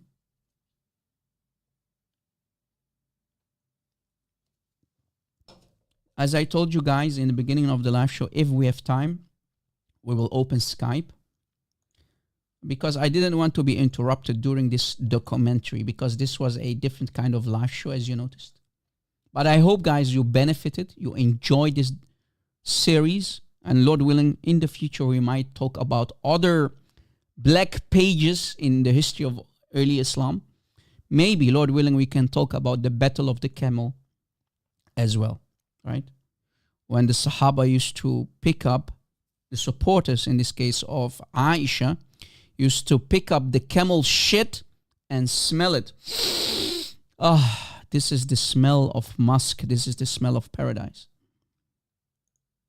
Right? The Battle of the Camel. The Battle of the Camel. When they used to pick up literally the shit of the camel of Aisha, smelling the poop. This is the smell of musk, brother and sister. So Lord willing, guys, we're going to talk about it in the future. Pray that we can deliver if people are interested to do that. So Skype is open, guys. If there's any Muslim, you are welcome to call us live on air. Here is how to call me, guys. Let me put it also in the live chat. Admins, when you see a Muslim who has the courage and the knowledge to call me, good luck. Call me live on air and let's see what will happen. Maybe you can have some fun. Again, guys, yesterday evening, I was together with brother Avery from God Logic Apologetics. We had so much fun yesterday. What an amazing live stream yesterday, man. So I was actually a little bit tired, but I was like, hey, I have a small window today. Let me go live anyway. And I was like, hey, you know what? Let me choose this topic again. Because it was way too long that the last time we talked about the assassination of Caliph Uthman. So Lord willing, guys, maybe in the future, we can talk about the Battle of the Camel. You know? And let me give you a spoiler ahead of it. If the Lord wills, we can talk about it in the future and continue this awesome series. I think it's an awesome series, right, guys? As you see here, 4 different books mentioning, narrated from Abu al-Bukhtar al-Ta'i, who said, the tribe of Dhubba and Azd circled with Aisha the day of the battle of Al-Jamal, the battle of the camel. Al-Jamal means the camel. And men of Azd would take the feces, the shit of the camel of Aisha's camel, and would disintegrate it and smell it, and they would say, the feces of the camel, the shit of the camel, of our mother Aisha, it smells like the smell of musk, the smell of paradise, brothers and sisters. Emotional damage.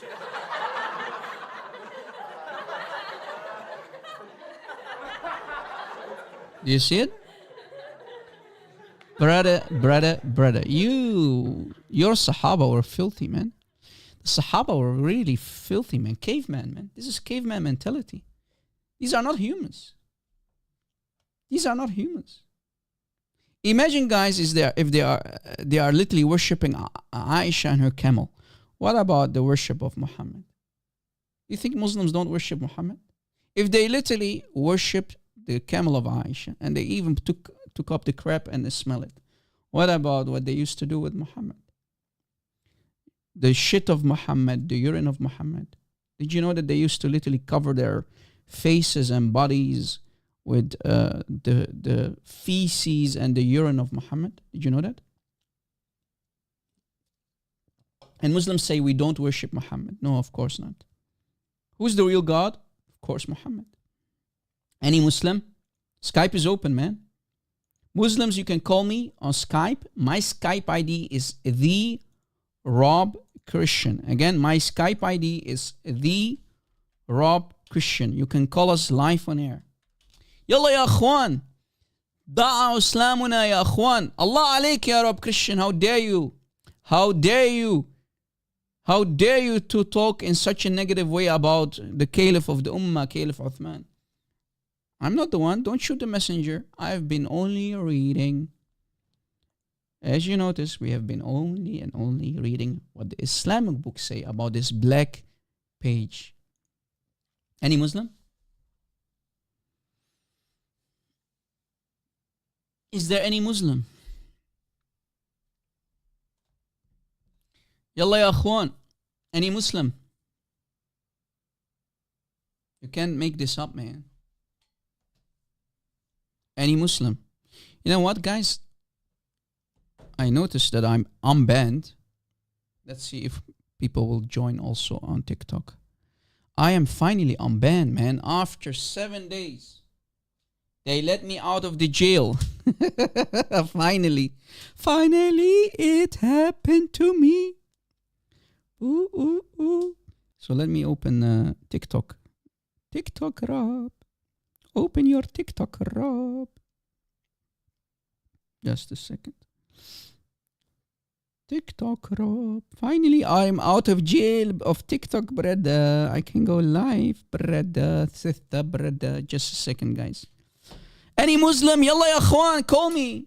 You can use Skype. Soon you can also use TikTok. Are you saying that not one Muslim is knowledgeable enough to call me live on air? We know you're listening in the back of the bus. I know you have been enjoying this documentary today, my Muslim friends. But come on, call us live on air. Call me live on air. I'm not here to bite. I do have big teeth though. But I don't bite that easily though.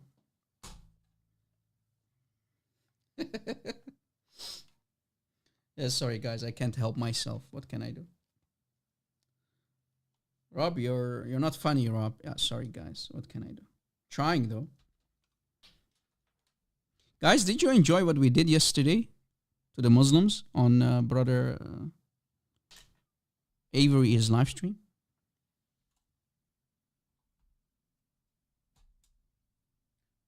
You guys were there?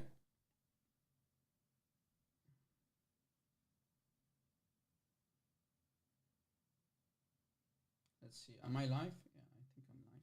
Okay. I just went live on TikTok. Yeah. We're live on TikTok as well. Finally, we are out of jail of TikTok after 7 days ban. After a complete week. Guys, a week is long, man. One long week being banned. Any Muslim? People on TikTok, welcome. God bless you. Tap the screen. Tap, tap, tap, tap, tap. Invite. Use the arrow key, guys. Okay, we have a Muslim, I think, on Skype. Let's see.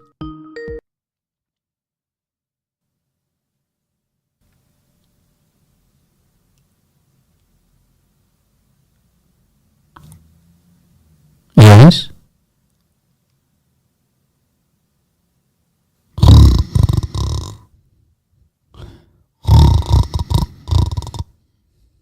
What happened, buddy? Cat ate your tongue? He's not talking. Yeah, Khayef. Yeah, Khayef. You scared little puppy. Let me send you to Mecca so you can smooch the Blackstone. I'm not in the mood today. Bunch of trolls, man.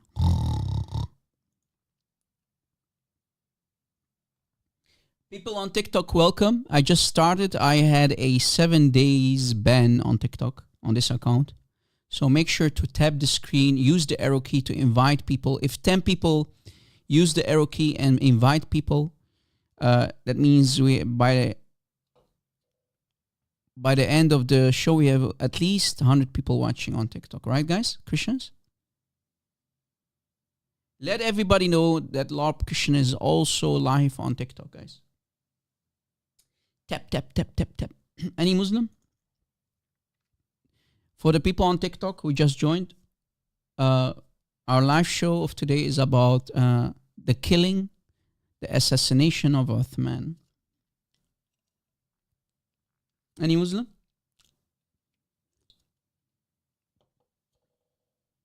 Why I was banned, Zookstar? Because Muslims flagged my live stream, my last live stream, like crazy. It's very easy to get banned on TikTok. So they mass flagged the live stream and my account got banned for 7 days.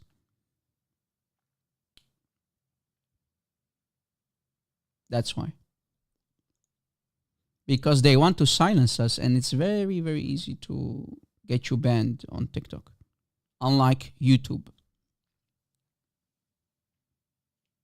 God bless you, Sandra. Nice to see you. Invite people, guys. Tap the screen. Tap, tap, tap for the algorithms on TikTok.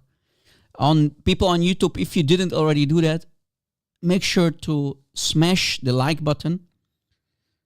Tap it lightly with a siwak, the Islamic toothbrush. Apply chapter 4, ayah 34, guys. Yeah, you liked it? Angel, did you like it yesterday's live show with brother Avery? We did some damage, man. And we even made one of the Muslims say that Ibn Abbas is da'if. Ibn Abbas, the cousin of Muhammad, became da'if yesterday. It was so funny, man. It was really funny. Unbelievable. Muslims are throwing their own scholars and even the Sahaba under the bus. Because Ibn Abbas is a main companion, right? Main companion and at the same time the cousin of Muhammad.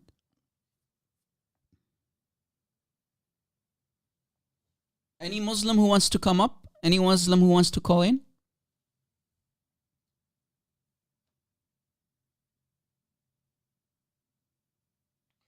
Someone is saying on TikTok, you guys cooked yesterday. Yeah, you know, I mean, Avery didn't pull up his chef hat on his head, not for nothing. He knew that we were going to cook. And it was at least a 1-star Michelin cooking.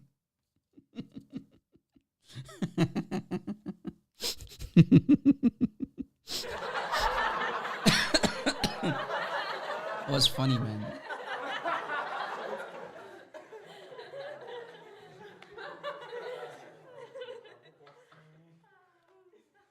Any Muslim? Guys, tap the screen. Tap the screen. Continue tapping the screen. Invite. Use the arrow key on TikTok. Because if I don't go live for 7 days on TikTok, I will go down in the algorithms. TikTok is even more worse than YouTube. If you don't create enough videos and live shows, you will go down in the algorithms. So they don't only ban you, but the algorithms will work against you and you're going to be basically shadow banned. Why? Because TikTok is not making enough money off of you when you're banned. It's a business, right? If you don't generate enough content, enough traffic, you'll go down in the algorithms, right? That's how these platforms work, unfortunately. So you have to abuse the system by continue tapping the screen, send likes. You know how it works these days. I don't need to explain to you how the algorithms work. Any Muslim man? Ya Akhwan, we have more than 258 people watching. Around 259 people watching on YouTube. And we have, I just started TikTok, we have 18 people watching on TikTok. Come on, man, Muslims. Don't tell me that you're not watching. Don't convince me that you're not watching and that you've not been enjoying today's live stream. I know. Emotional damage. I know that you have been enjoying this live stream. And you're even benefiting from my education, right? Because your imams will never talk about these topics. They will not give you the real information from your own books about these topics. We know what happened though, because we can read. Unlike you Muslims don't read. Rob, you're so mean. No, I'm not mean. I'm being honest. Muslims don't read their books. We have to do the reading for them.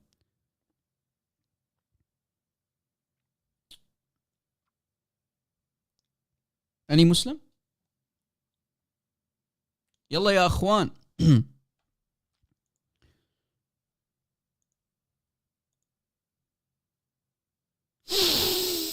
Ah, this smells like musk. Yeah.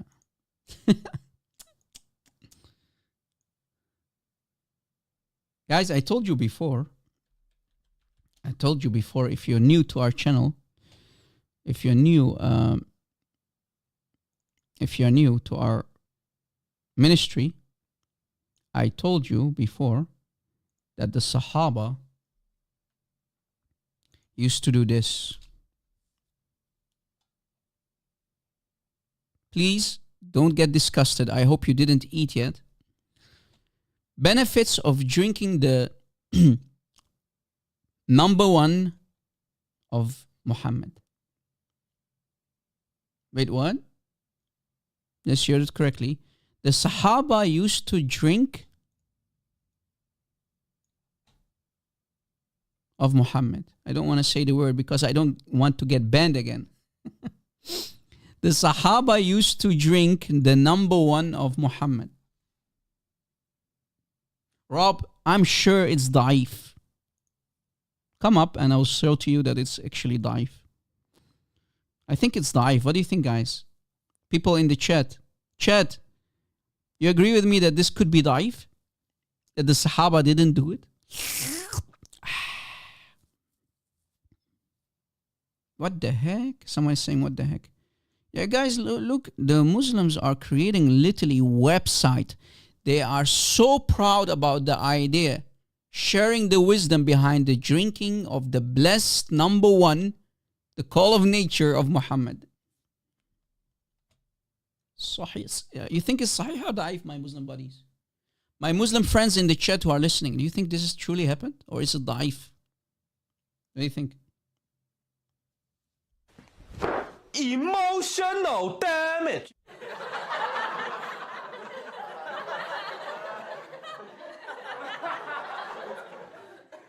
Yeah, the Islamic mocktail charts. I like that. I like it. I like it, baby. Funny. Mocktail. Muhammad's mocktail, brother. Specially served for the Sahaba.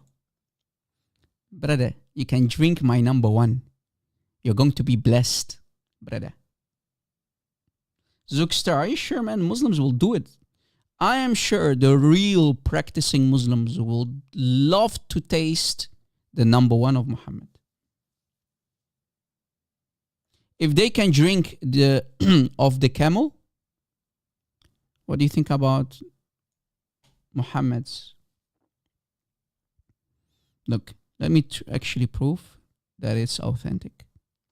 Look, Imam al-Suyuti, Imam Jalaluddin al-Suyuti narrates an authentic report in his Al-Khasas al-Kubra, volume 2, page 253, that the Sahaba used to do it. Look, take for example the case where a companion of the Prophet drinks. So what did the companion do, guys? He drank the blessed number one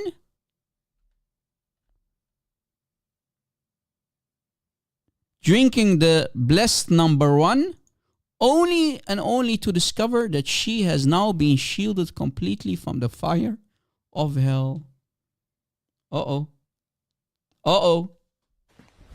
Emotional damage. And it's authentic. It's completely sound. It's sound. It's authentic. Sahih Hadith. Uh-oh. But Rob, it's daif. No, it's not. It's not. And here's the Arabic for it. And here's another. Even At-Tabarani, Imam At-Tabarani, and Imam Al-Bayhaqi narrated with an authentic, no way, Rob, Sahih chain of transmission.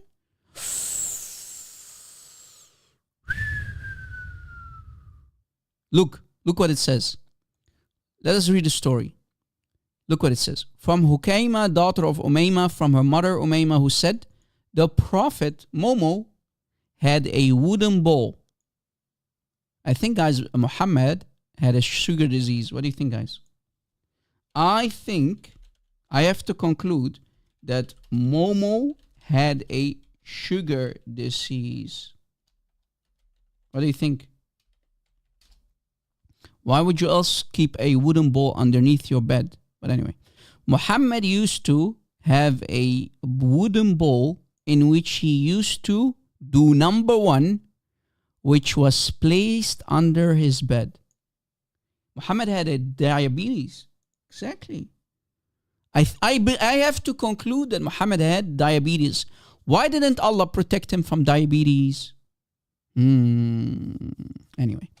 So Muhammad used to do number one in his special wooden bowl.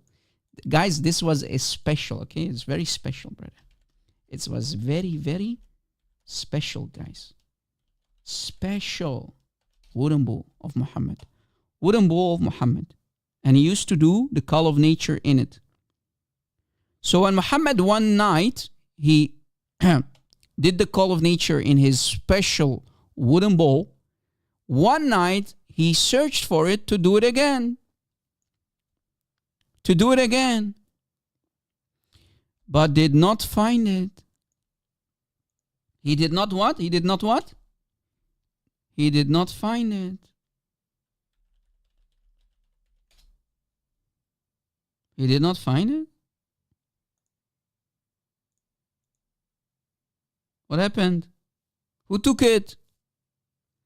Brother, I'm searching for my bowl.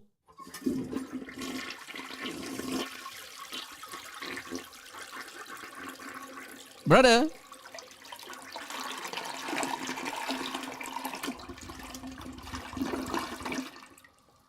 Brother.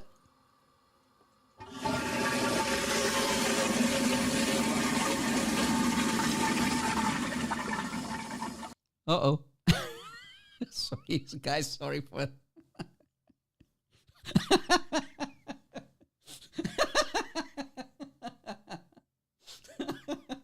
I could not help myself. Sorry, guys. Forgive me, guys. Okay? Please forgive me.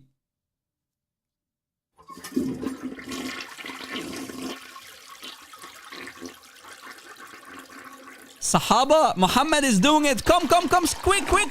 You have to gather and fight over the blessed number one of Muhammad. It's a blessing, brother.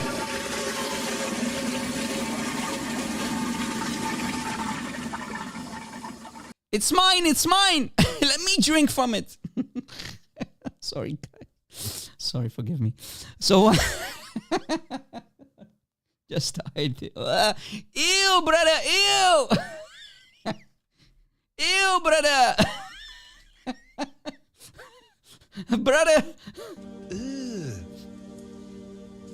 Brother, Brother, what? what's that? What's that, brother?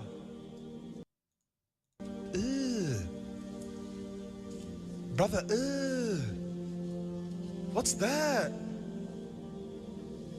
What's that, brother? Sorry. I'm just having fun, guys. I can't help myself. What can I do? So one night, Muhammad searched for his special bowl, but could not find it and asked for it, saying, "Where is my bowl? What is my bowl?" The members of the house replied, "Bara, the slave girl of Salama, drank it." She did what? Wait, she did what? Brother, sister, she did what? Brother, She did what? what's that? What's that, brother? She did what? Emotional damage. She drank it. Muhammad should have said,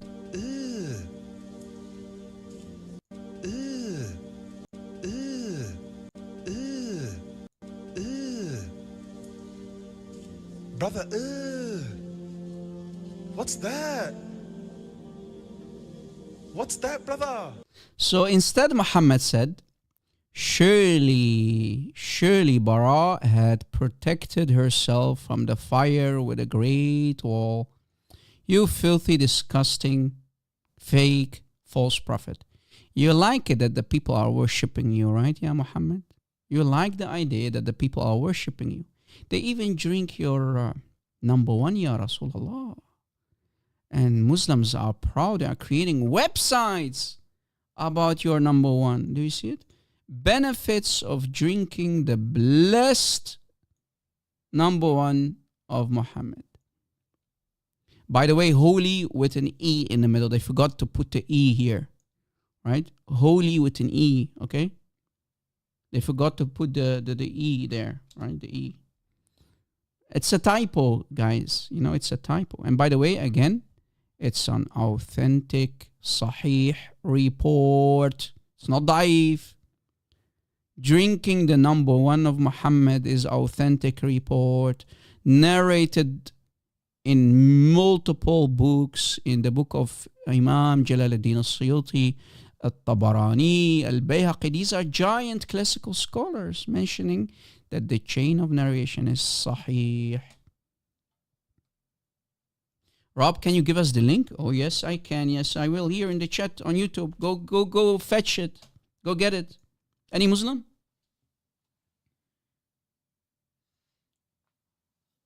Over there.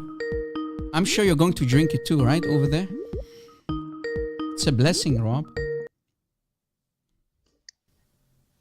Yeah, hello? Hey, how's it going? I'm good. What about you? Nothing much. I'm not actually a Muslim. I am an Orthodox Christian, but I have a lot of sympathies towards the Shia, in particularly, and for them, I do find that they tend to be like Christians in waiting, as they call them. But for the first time, it's very, very, very lovely stream that you did. Thank you, brother. I do have a few questions because I do think that the Shia, they tend to idolize Ahlul Bayt, and there's this sort of messianic thing they do with Karbala. I do find that they tend to try to make Karbala out to be some type of it's basically the crucifixion without Christ, and they substitute Christ with Ahlul Bayt and Karbala, Hussein. Yeah, basically what I understand, brother, is that the Sunnis, if we study carefully, the Sunnis worship Muhammad. Clearly it's on the screen. I mean, why would they even drink his number one? That's what Sunnis do. And even if Muhammad would have still be alive now, he would still be alive now, they would for sure, drink to have his number one. Shia, on the other hand, they are actually worshipping the family of Muhammad. They worshipping Ali, the sons of Ali, Fatima, supposedly the daughter of Muhammad. And they actually believe that creation, right? That creation, that actually the family of Muhammad are created from the light of Allah. Shia believe that the family of Muhammad, Ahlul Bayt, are created. Just a second, brother. Just a second. They believe that Ali was infallible, right? They believe. Yeah. They believe that the Imams are infallible, and also they believe that the Ahlul Bayt, the family of Muhammad, the members of the family of Muhammad, that they are created from the Nur of Allah, which of course shirk is shirk. Nur means the light of Allah, right? So we have Sunnis against Shia, and both claim to be the real Muslims. We have totally opposite religions. They do not agree on anything. Yeah. So I have a few questions because you're very, very well educated on this, and I believe if you like look at a lot of the practices of the Shia, like excluding like the ones that we know, Taqiyya, Mutad, I think they've ripped off a lot of Christian practices. Namely, they do the self-flagellation, right? I think they've ripped off a lot of Roman Catholic rites because I think there's one, I don't know if it's the some order of the Roman Catholics, but they started this whole self-flagellation thing in terms of like making up for one's sins. And the other thing that like which caused a huge division amongst the Orthodox and the Catholics, was the infallibility of the papacy. Brother. Now, if I'm Okay. You know that I don't like to talk about this stuff, right? Sorry, guys. Catholic this, Orthodox that. That's not my live show. All about. Please. It's a red line for me when you try to cause division. Yeah, I don't like it. You're not welcome here. I've said it many times over. You're not welcome here. You are not welcome on my channel. If you try to cause division. No, you're not welcome here if you try to cause division among the brothers and sisters, Christian brothers and sisters, on my own live show. If you want to do that, go do that somewhere else. Here, it's a no-no. Please. Please. Even if you own my own brother or sister, I will block you. Right? My brothers and sisters, I don't care if you're a Catholic, I don't care if you are an Orthodox, I don't care if you are a Protestant, I don't care. As long you are a Trinitarian, you are my brothers and sisters in Christ. If you worship the Father, the Son, and the Holy Spirit as one God, and you follow the Bible and you follow what Christ taught, that means you are my brothers and sister in Christianity. I won't allow division here. Please, forgive me. This is not a democracy. I've said it many times over. This is not a democracy. Exactly.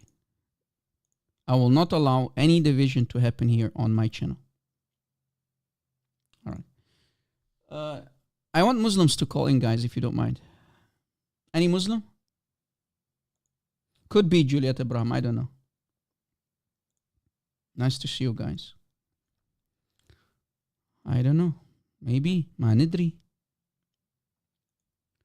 Guys, it's already hard enough for me to deal with these people who manifest. You want me to allow you to cause division too? Not going to happen here, brother. Not going to happen here.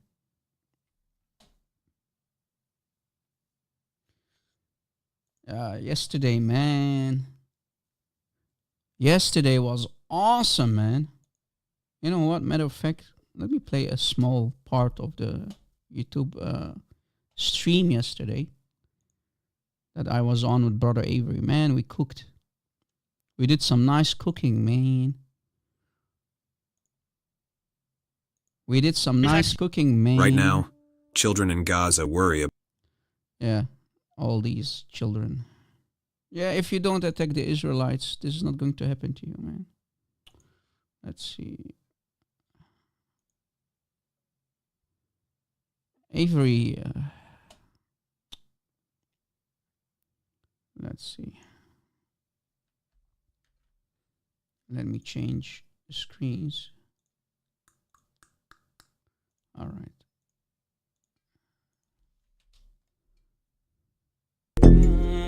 It's God. It's God. It's God logic. I love it, man. Look at Brother Avery, bro. I mean, look at this guy, man. I love you, brother. Brother, I love you, man. Chef Logic, man. We're going to cook, man. Never, ever, ever. Never, ever, ever, ever, ever. I'll never bring this up again.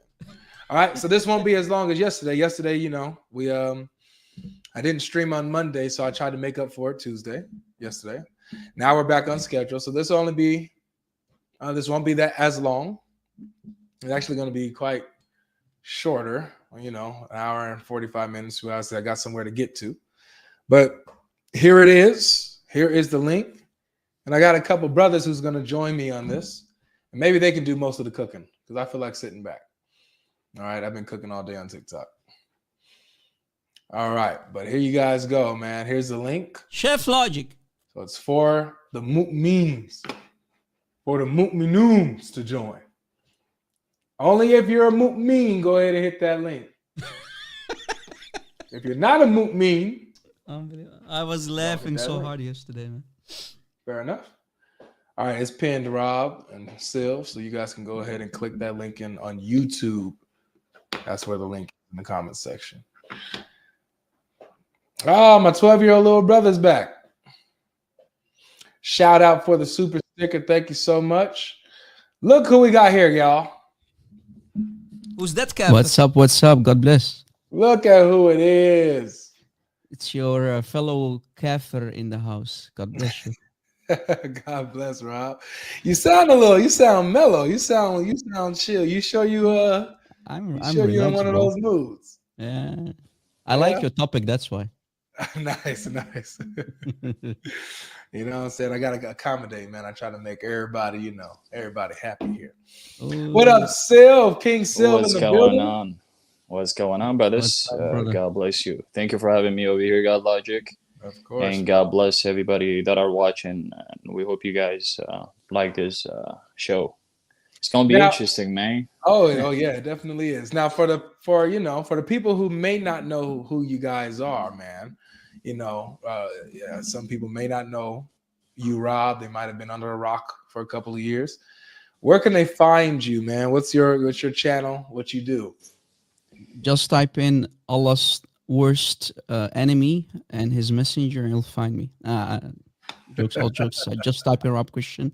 You'll find me very easy. Yep. This dude is an Arabic speaker. He knows the Arabic. He breaks down the Quran, shows the differences, and he actually goes real deep, especially into the sources that they don't translate, that they try to keep from you. That stuff, he gets into the nitty-gritty of it. So Rob is a special soldier for the Lord, man, and I appreciate him and everything he does, especially in helping me. And Sylv, you started your YouTube channel recently, haven't you? I did, actually. Yeah, I started my YouTube channel about a couple months, but I haven't been kind of active on it, bro. But I'll get to it. I'll definitely get active on channel. What I do is obviously, just what the brothers, I do Allah, same thing, what Rob was saying, man. But yeah, we be cooking them, man. We be cooking them, man. All right, so make sure, guys, you look up these brothers. Moderators, if you have their link to their channels, go ahead and put the link in the comment section. And let's support the brothers. Let's subscribe to their channels. Let's watch their videos, their streams. And let's support them, man. We got to support the brothers and sisters who are in the front lines and doing this. Like I told you guys, if you guys think that I'm knowledgeable or anything like that, I have a lot of help. Rob has helped me a lot along the way. Sylv has helped me, sending me links and sources. I have a lot of help, and that's what the body of Christ is for. We sharpen each other. So I'm blessed and privileged to have these brothers on speed dial, that could just come up and cook with me. All right. So let's go ahead and get into it. Bashir was here first. Bashir is a young brother. So let's see how this goes. He's back. Welcome back, Bashir. Yo, what's up, man? You're right. I'm good. You all all right, right? man? You're good. Yeah. I'm good, bro. I'm good. So how you feel about the title today? You like it? Wait, what? Oh, is the title "Islam is False"? Yeah. That's the thumbnail. The title specifically is Allah made me believe in the crucifixion. Can you believe it? No, I believe that that do you know Judas, the one who betrayed Jesus Christ, peace upon him? Yeah. Who? Judas. Where do you get Judas from? It's, the Warner, Abdul Wahab. Yeah, I know the one. I watched his videos, and he said that he researched and like it was what's it called, Judas Iscariot. Yeah, where does he get this name Judas Iscariot from that betrayed Jesus? Where does he get this story from? He researched it or something. What research? Yeah, he stood. Yeah, I think in the life of Jesus and Islam. Yeah, I think it's not in Islam. Oh, is it not?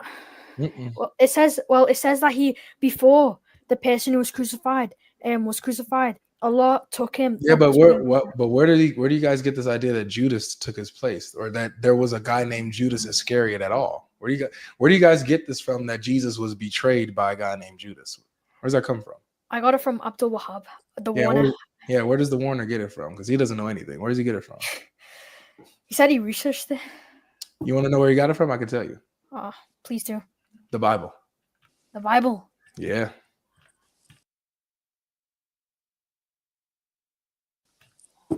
The Bible. Oh, yeah. The Bible is what tells you who Judas is and what happened to Jesus. Comes from the Bible, bro. So you remember? Yes. Sorry. Wait, what's the topic? Is it? Oh, so like, was Allah made you thingamajiggy believe the crucifixion? Yeah. So if you're saying that according to your belief, you believe as a Muslim that Judas, who betrayed Jesus, took the place of Jesus. You're getting that from the Bible, so you have to go with what the Bible says. The Bible says Jesus was crucified. Well, I go to madrasa. What madrasa is? Who? School. Yeah, and it's like an Arabic school. Yeah. So they taught us that like God sent down like a fake Jesus, like and then like that fake Jesus took Jesus' place of being crucified. If that makes sense. A fake Jesus. Okay, yeah. Nice. I hear that. So Allah, Rob and Sylv, sent down a fake Jesus, and created a fake Jesus, sent him down to replace the real Jesus, so that everybody could think that Jesus was crucified. So wait, Allah had to deceive the entire mankind, basically all the Christians and the Jews and the enemies. He could not cook up a better plan but to deceive everyone and everybody, and in the process creating the biggest religion, which is Christianity, on this planet. So how did Allah plan or mission not fail? Wait, so what's the question? So like, you just said Allah deceived, basically. He cooked a plan and he sent a fake Jesus that looked like Jesus. So here you just demonstrated a couple of things. First of all, is that Allah deceived. Allah is a deceiver, right? He created someone else that looks like Jesus. So here we have a deception. Number two is Allah caused an innocent person to die on the cross instead, making the enemies of Jesus thinking that it's the real Jesus. And number three is, while doing all of that, he created the number one religion that became the biggest religion on this planet, which is Christianity. So pretty much we can safely say, we can conclude that Allah failed miserably, making Christianity the number one upper hand religion on this planet. And I think Sheikh Logic, he already has his chef hat on, so I think he agrees with me. I definitely agree, bro. I agree, Habibi. Yep. So number two was so let's go with number three. So number three, you're saying that Allah subhanahu wa ta'ala failed with Christianity, how like it's so if you look at some Christians, they don't even practice Christianity. They call themselves Christians and they don't even practice it. What does this have to do with the crucifixion? What does that to do with? The third question Christian asked. Bro, we're talking about how Allah made us think that Jesus was crucified. So like, look, Allah tricked everybody into believing Jesus was crucified, right? Yeah. So he's the reason why. Mind why. if I jump in, brother? The Muslims are already saying in the chat we are talking to a 5-year-old. How old are you, brother? 12.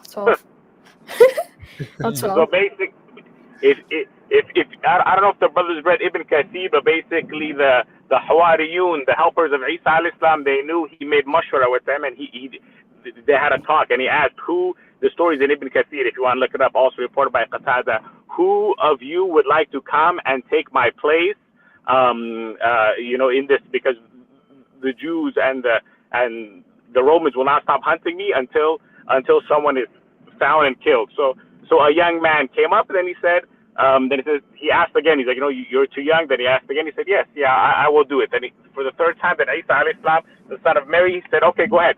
Then this is a brother who took his place. Judas Iscariot is another opinion, but the most opinion of the scholars of Ibn Kathir and stuff is this person.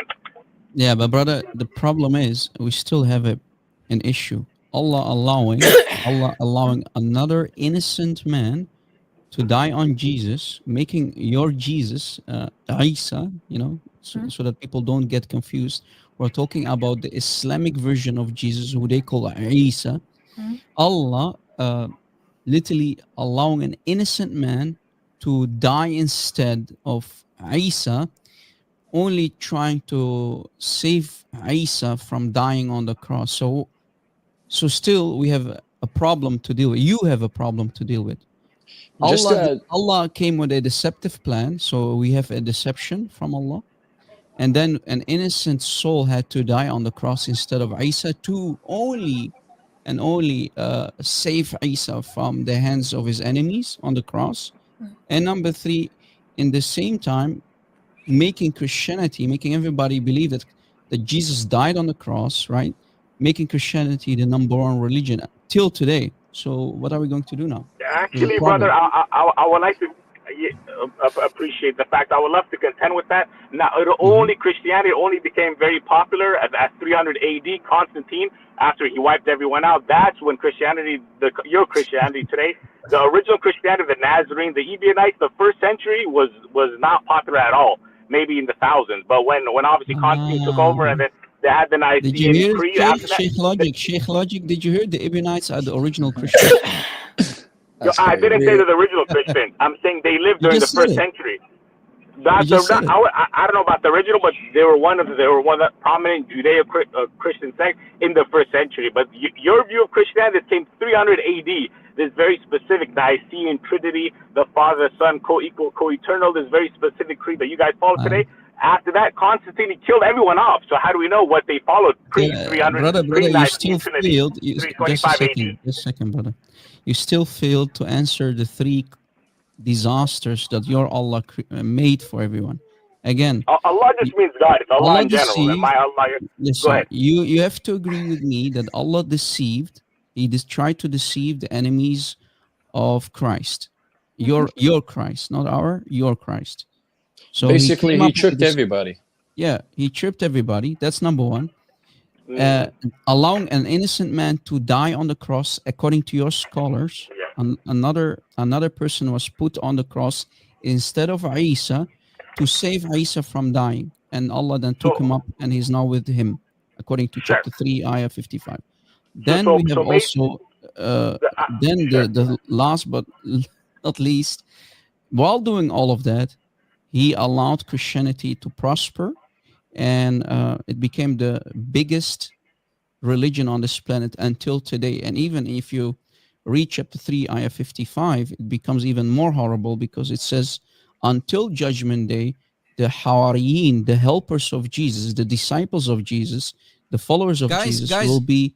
Guys, do you see I'm cooking and Sheikh Logic is already eating? Sheikh Logic, man, easy, man. Let the Muslims eat.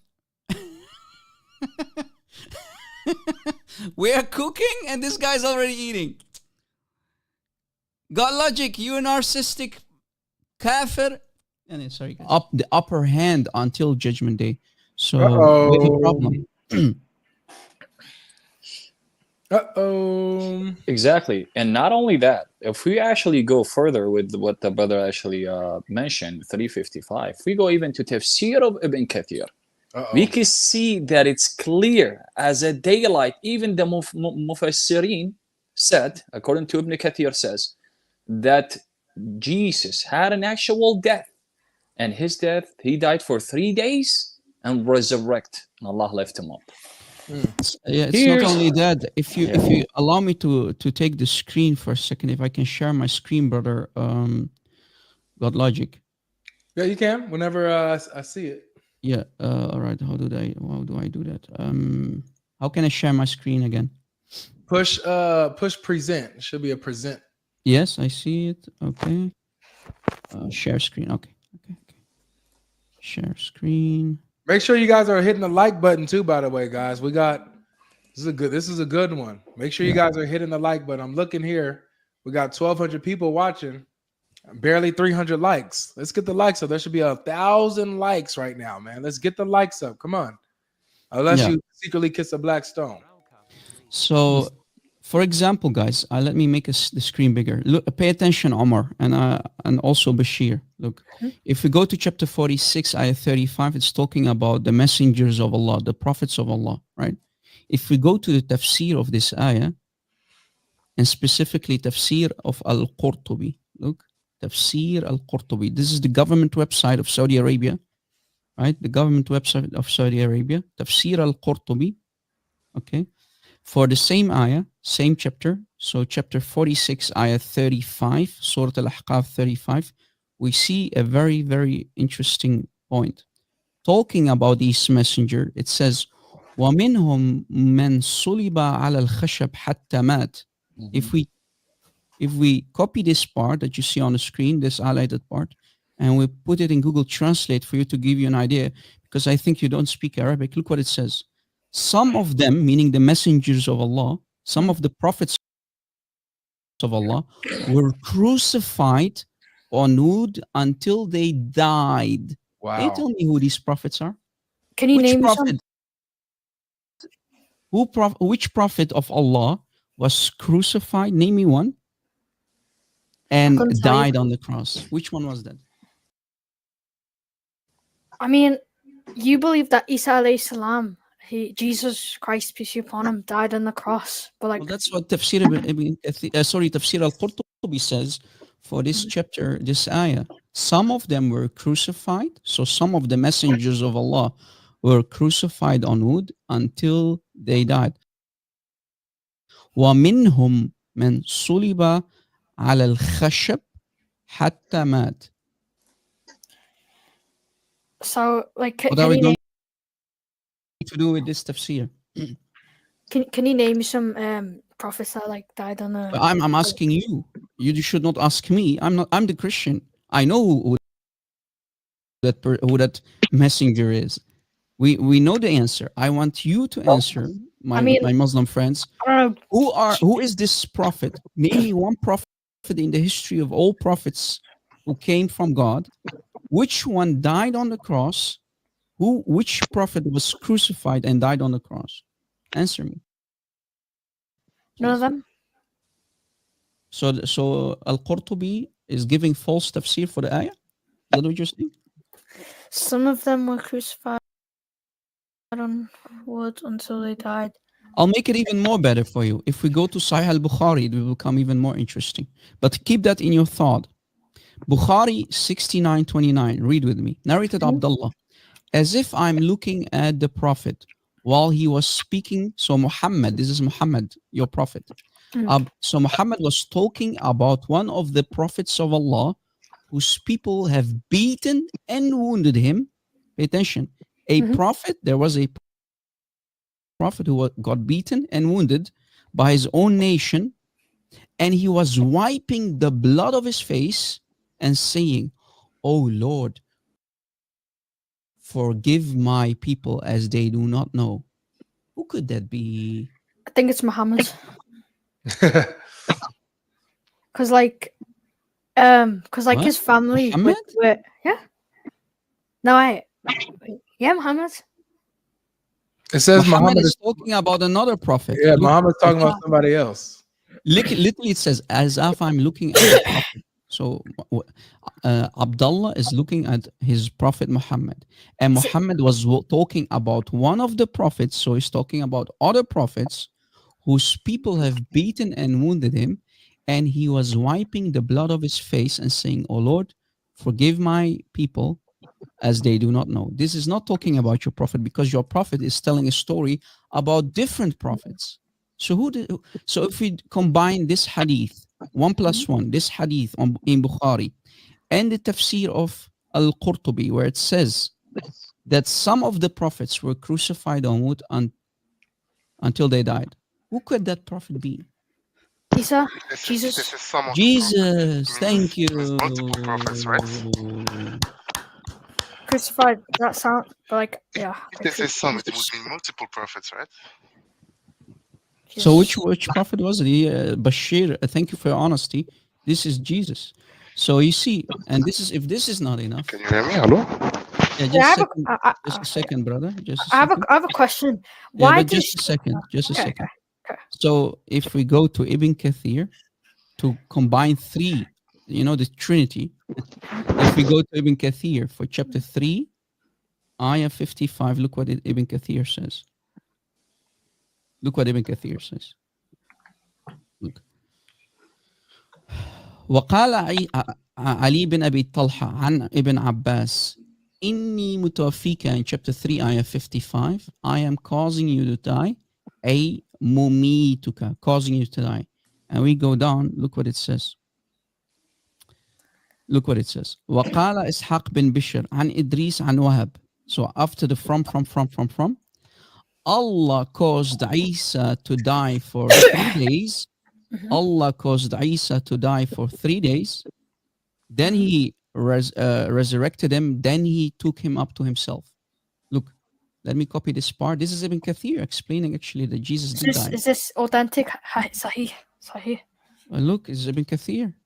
Is Ibn Kathir good enough? Look, read with me. Here's the English translation of the part. This is Ibn Kathir. Ishaq bin Bishr said on the authority of Idris, on the authority of Wahab, Allah caused Isa, him, meaning referring to Isa, him to die for 3 days, then resurrected him, then raised him up to himself. So are you asking me who does that sound like? Oh, no, not that. We know who it is because if we go to the ayah, it's talking about Isa. Look.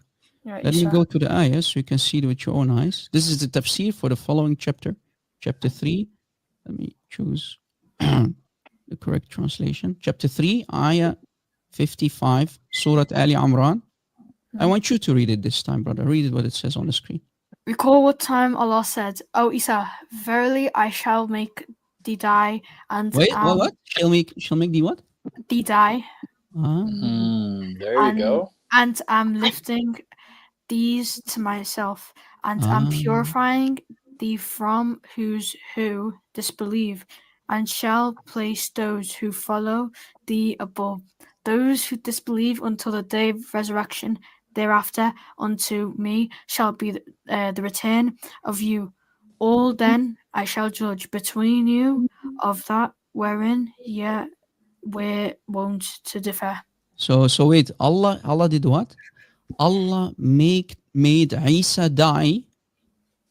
So this is immediately after when Allah is doing the deception. وَمَكَرُوا وَمَكَرَ اللَّهُ وَاللَّهُ خَيْرُ الْمَاكِرِينَ. They deceived and Allah deceived, and Allah is the best of deceivers. So he tried to out-deceive the Jews. In context, this is the Jews. So Allah did what?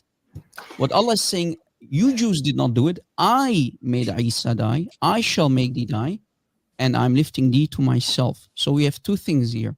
Allah caused Jesus to die on the cross, and he took him up to himself outside of creation.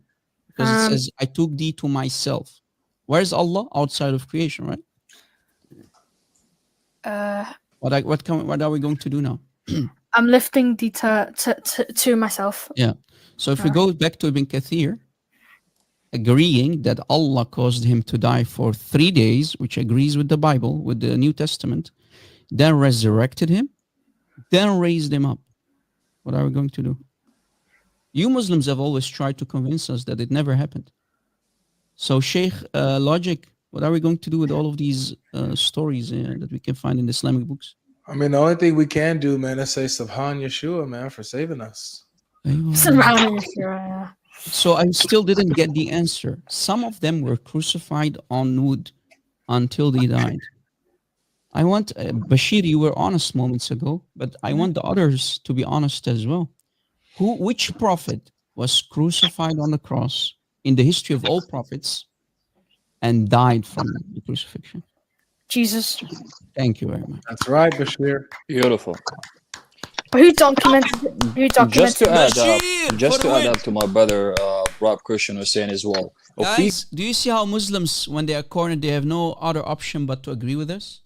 Here we have a young man who agrees that it is Jesus. So he is more honest than any grown-up Muslim. This guy is 12 years old. You see, you have the innocent 12 years old who are more honest than the adult Muslims who need to lie, because without lies, Islam dies. We go to Tafsir Ibn Atiyya, المحرر الوجيز في تفسير الكتاب العزيز from Ibn Atiyya. He's given a tafsir from Surah 3, Ayah 55. Same thing. The qawl of Ibn Abbas, the cousin of the Prophet, the first cousin of the Prophet. What did he say? He says, فقول ابن عباس رضي الله عنه وهي وفاة موت لابد أن يتمم. يعني it's a death that needs to be completed. Ibn Abbas himself is literally demonstrating that to us, and he's telling us that the death that needs to be completed. That means he had already an actual death. So what do we do with that as well? So guys, what can we conclude? Actually, the early Muslims in the time of Muhammad did believe that Jesus died. So it's a modern fabrication, a modern lie that Jesus did not die in Islam. So they are always deceiving us. They have always been deceiving themselves and us. Actually, the Quran and the early Muslims like Ibn Abbas believed that Jesus did die. Even in Islam, either the anti-Christ version, which they call Isa, even Satan in his book, in the Quran, cannot deny that Jesus did die. This is interesting. So this is where we're at, guys, because I want to hear the other Muslims too, if they can be as honest as Bashir. Yeah. Which prophet? Bashir is agreeing with Christianity, right, Brother God? Bashir's agreeing with Christianity and what we find in the New Testament and the church fathers and all that. All 2,000 years of history saying the same thing. So I want the Muslims to be able to answer this. The prophets that were crucified, who was that? Because Qurtubi says that. So any Muslim that's on the panel can give this answer.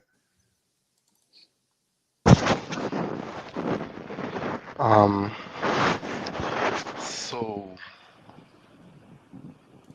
in the Quran they talk about a lot of prophets, right? They talk that they said to have been. Your voice is low, brother. Your voice is low. Can you hear me better now? You think so, yeah. Hi guys, can anybody hear me? Yes. Actually, I just want to ask Brother God Logic. Wait, did you interrupt your brother moments ago? I think someone was talking and then he got interrupted. I'm not sure.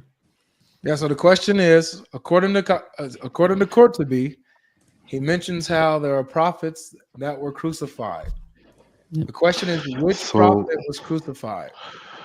So, according to Quran, yeah, there was a lot of prophets, right? I think Quran mentioned some. But name us one. Which prophet was crucified on wood until he died? Well, we find the answer. We find the answer in the Quran, and we find the answer in Ibn Kathir, and we find the answer in Qurtubi. But I want you Muslims to be honest.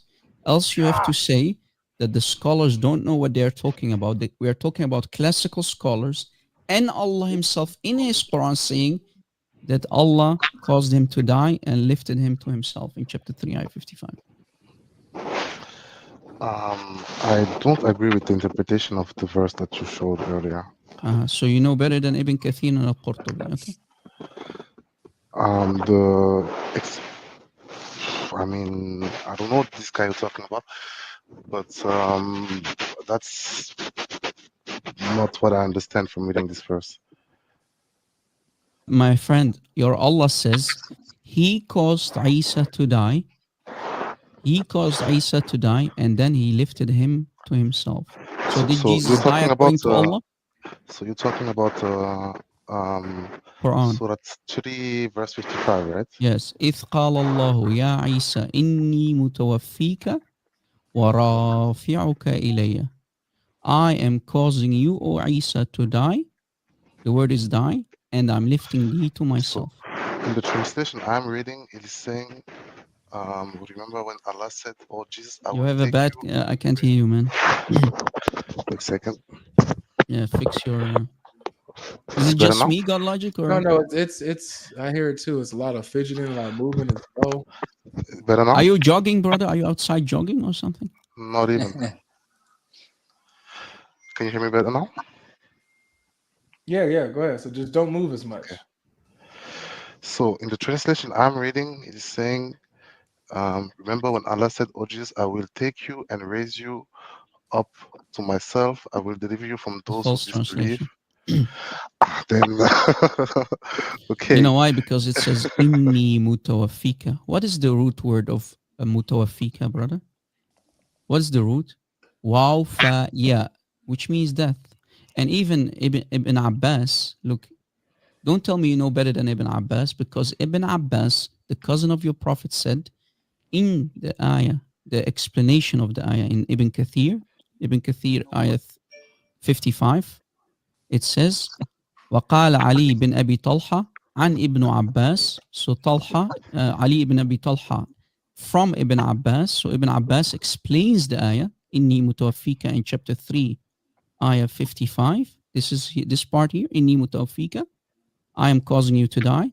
Look what Ibn Abbas said. Ibn Abbas said, if I copy this part, look all the way down. Look what he said, how he explains it, okay? Look how he said what he said. Because clearly you don't speak Arabic. So on the authority of Ibn Abbas, I will cause you to die, meaning your death. An Ibn Abbas, inni mutawfika, ay, meaning mumituka. The word maut, ask any Arabic speaker, any Urdu, even in Urdu, they will agree that the word maut, mumituka, means death. So Ibn Abbas explains that the word mutawaffika in the ayah, in chapter 3, ayah 55, it means causing you to die. So you know better than Habrul Ummah or Hibrul Ummah? Boom, boom. Do you know better than Ibn Abbas? You're throwing me a lot of names I really don't know about, so I cannot Brother, really Ibn answer that question. Abbas, the cousin of your prophet. Guys, Muslims don't know who Ibn Abbas is. The Habr al-Ummah, the scholar of the Ummah. Some other nicknames, Hibr al-Ummah, the ink of the Ummah. They don't know who Ibn Abbas, the cousin of Muhammad, is. Muhammad literally prayed to Allah. He prayed to Allah. Ya Allah, Muhammad said, make Ibn Abbas, my cousin, the scholar for the Quran. Literally, Muhammad prayed to Allah to that to happen.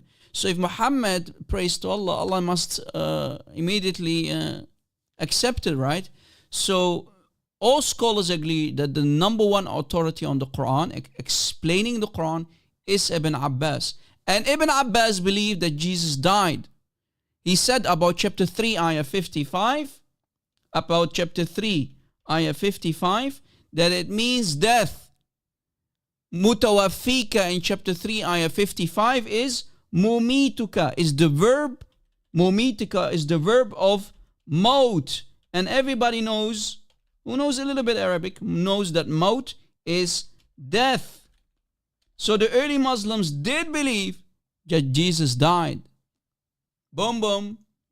When your prophet prayed to Allah, there's an authentic hadith where your prophet prayed to Allah and he begged Allah to make Ibn Abbas the number one authority regarding the explanation for the Quran. So when Ibn Abbas speaks to the Ummah and he explains the Quran, you have to obey him. Boom, Did boom. You catch it? I don't. I'm not familiar with this. Maybe we can take story, so someone else who is I want familiar. to comment on it. Why would you come up and embarrass yourself as a Muslim if you don't even know who Ibn Abbas is? He doesn't even know the basics of Islam. How are we going to talk to Muslims if they don't even know the main Sahabi, the main companion for explaining the Quran, the Ibn Abbas, the cousin of Muhammad? I mean, what are we going to do with these Muslims, man? Shuyukh, I'm talking to the shuyukh, imams. Why do you keep sending us these little puppies who don't even know basics of Islam? Embarrassing, man. But what you doing here, then, man? I mean, really, I mean, it's either I say You're throwing a lot of references that I don't know, so I cannot comment on this. But these are your books, brother. You cannot deny them. This is Ibn Kathir, this is Al-Qurtubi, this is Allah himself. I mean, this the is book, Allah himself the book of saying reference it. is the Quran. So I was thinking.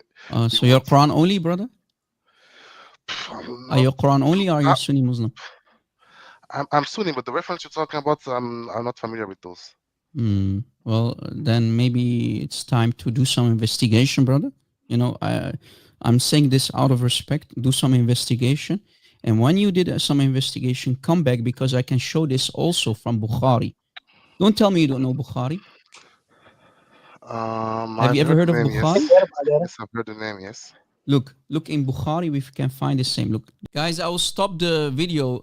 Guys, for the people who do not know, this happened yesterday, literally a couple hours ago. We had this awesome live stream together, and Brother God Logic, Brother Avery from God Logic Apologetics, he invited me and Brother King Silv on the same panel to do some cooking, and the cooking we did. So I don't want to play the entire live show, but I want to play part of the end of the live show after the cooking that we did, and Muslims clearly had no answers for our objections and what we're showing from their own books. A Muslim decided to leave Islam during the live stream. Avalanche of apostasy happening in front of you. Every week, every live stream, we have apostates leaving Islam, Muslims becoming as ex-Muslims because of our videos and live shows. Glory to Christ. Let's see. Wait, let me go back. I don't believe. Just by speak. Let's bear in mind, okay, that we want to do stuff that is in line with this party. What was it again? Okay. I'm now, looking for the time. Bear in mind. Life, get out. Oh, here, wait.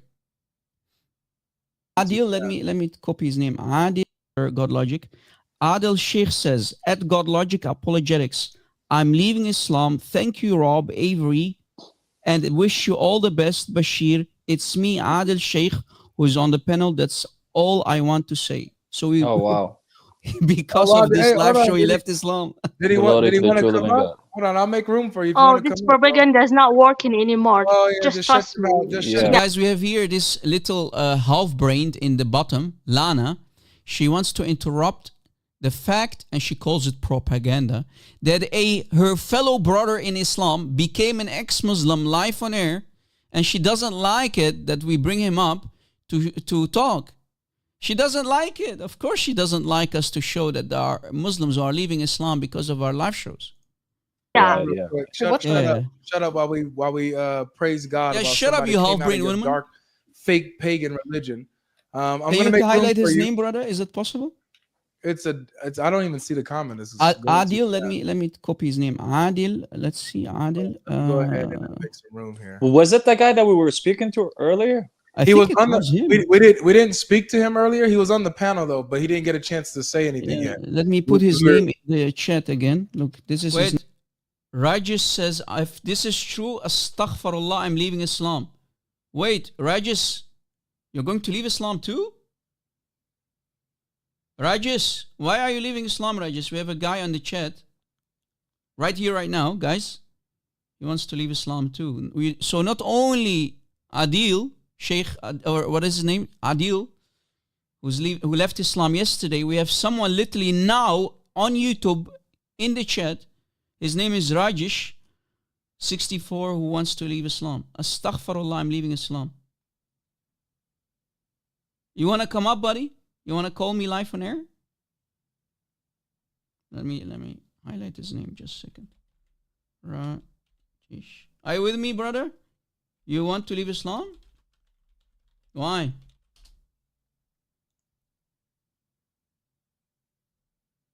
Wow. What's going on, brother? You said, let me quote what you said. You said, I'm scrolling up and I'm quoting what you said. You said, if this is true, astaghfirullah, I'm leaving Islam. Yeah, right now, guys. You literally scroll up, you'll see his name. Another ex-Muslim? Are you serious, Muslims? You're leaving Islam by the numbers, huh? Wow! Hallelujah. Why, brother? Why? Allah won't give you 72 virgins anymore if you leave Islam. Allah won't give you 72 hur al-ain. Probably a Muslim from India. Islam is dying. Exactly. Wow. Wow, wow. Well, brother, if you hear my voice, God bless you. Stay safe. Rajesh says, you know what? Let me go back. Just a second, guys. Just a second. Let me highlight his comment. Rajesh says, he says, let me highlight his comment. Rajesh 64 says, I never was told this. This is new. Our mullah, meaning his imam, never told him that. So you never heard of this before? And this is what is making you doubting Islam and leave Islam, brother? Glory to Christ. I'm happy for you, man. If you want to call me live on air, brother, you can download Skype from the App Store and look for my name. My Skype ID is Drob Christian, and you can call me right here, right now, if you like to. Ahmed Rafiq, it's on God Logic, his live stream. God Logic Apologetics. We did that live stream yesterday, literally a couple hours ago. Yesterday evening. Man, there's a tsunami of apostates, huh? Wow.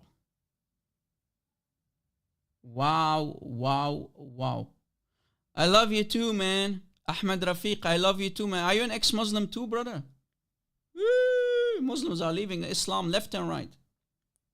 Unbelievable. Islam is dying, brothers and sisters. Brother, ew. What is this, brother? Wow. Every week, man. Every day Muslims are leaving Islam. Yeah, brother. Brother, are you still with me? Brother Rajesh, are you still with me? Are you still with me, my friend?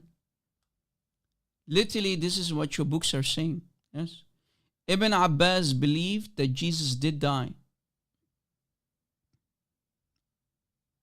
This is in the books. This is in Ibn Kathir, and this is also in Bukhari. Let me actually put it up so you can see it with your own eyes. If you open Bukhari, Sahih Bukhari, it's literally in Sahih Bukhari. Let me show you actually. Give me a second here. We showed it already yesterday, but let me also show it here. Look. Again today. Watch. Sahih al-Bukhari. Look. Sahih al-Bukhari in front of you. Do you see it, brothers and sisters? Sahih al-Bukhari. You can download it, the whole entire book for free, or you can buy it. Volume 6, Arabic English translation, as you see here.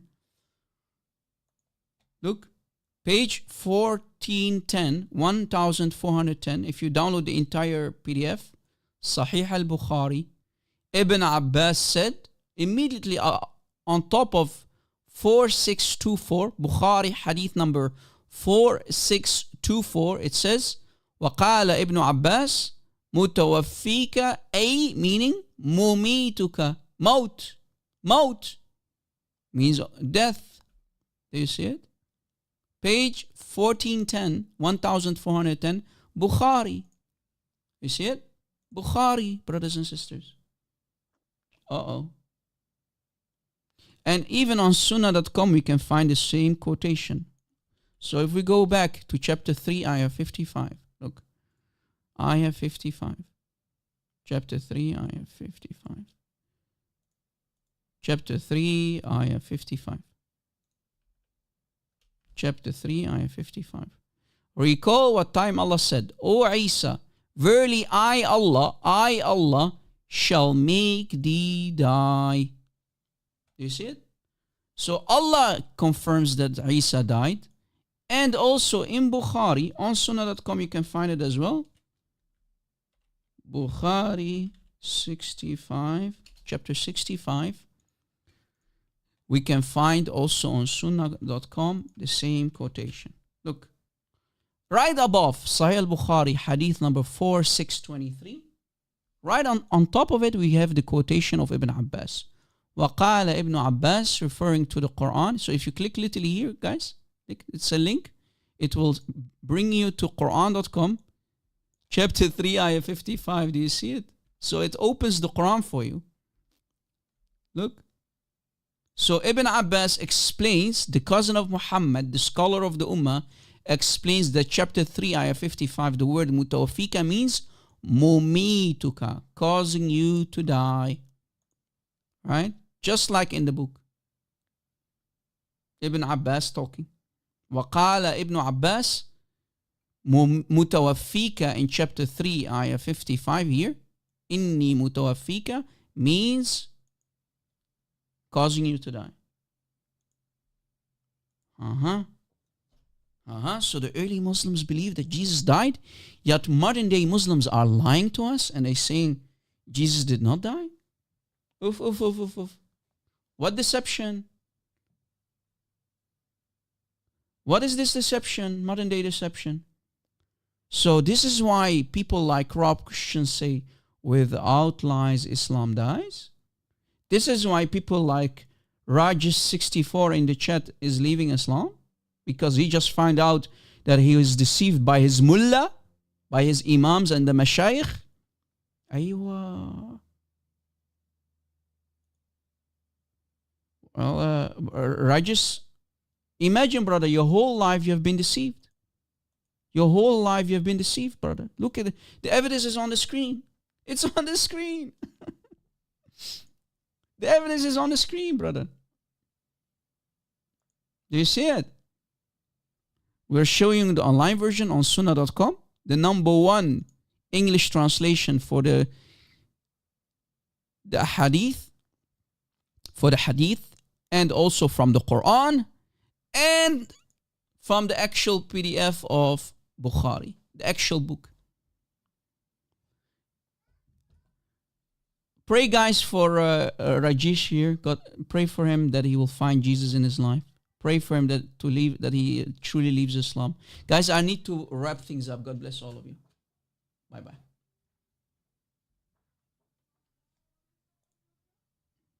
See you very soon in a new live show. Jesus is Lord and Islam is false.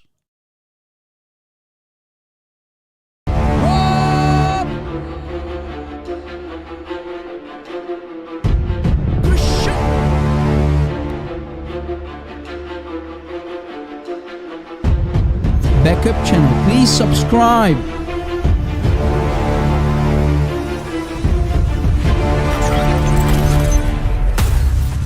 Did you subscribe, guys?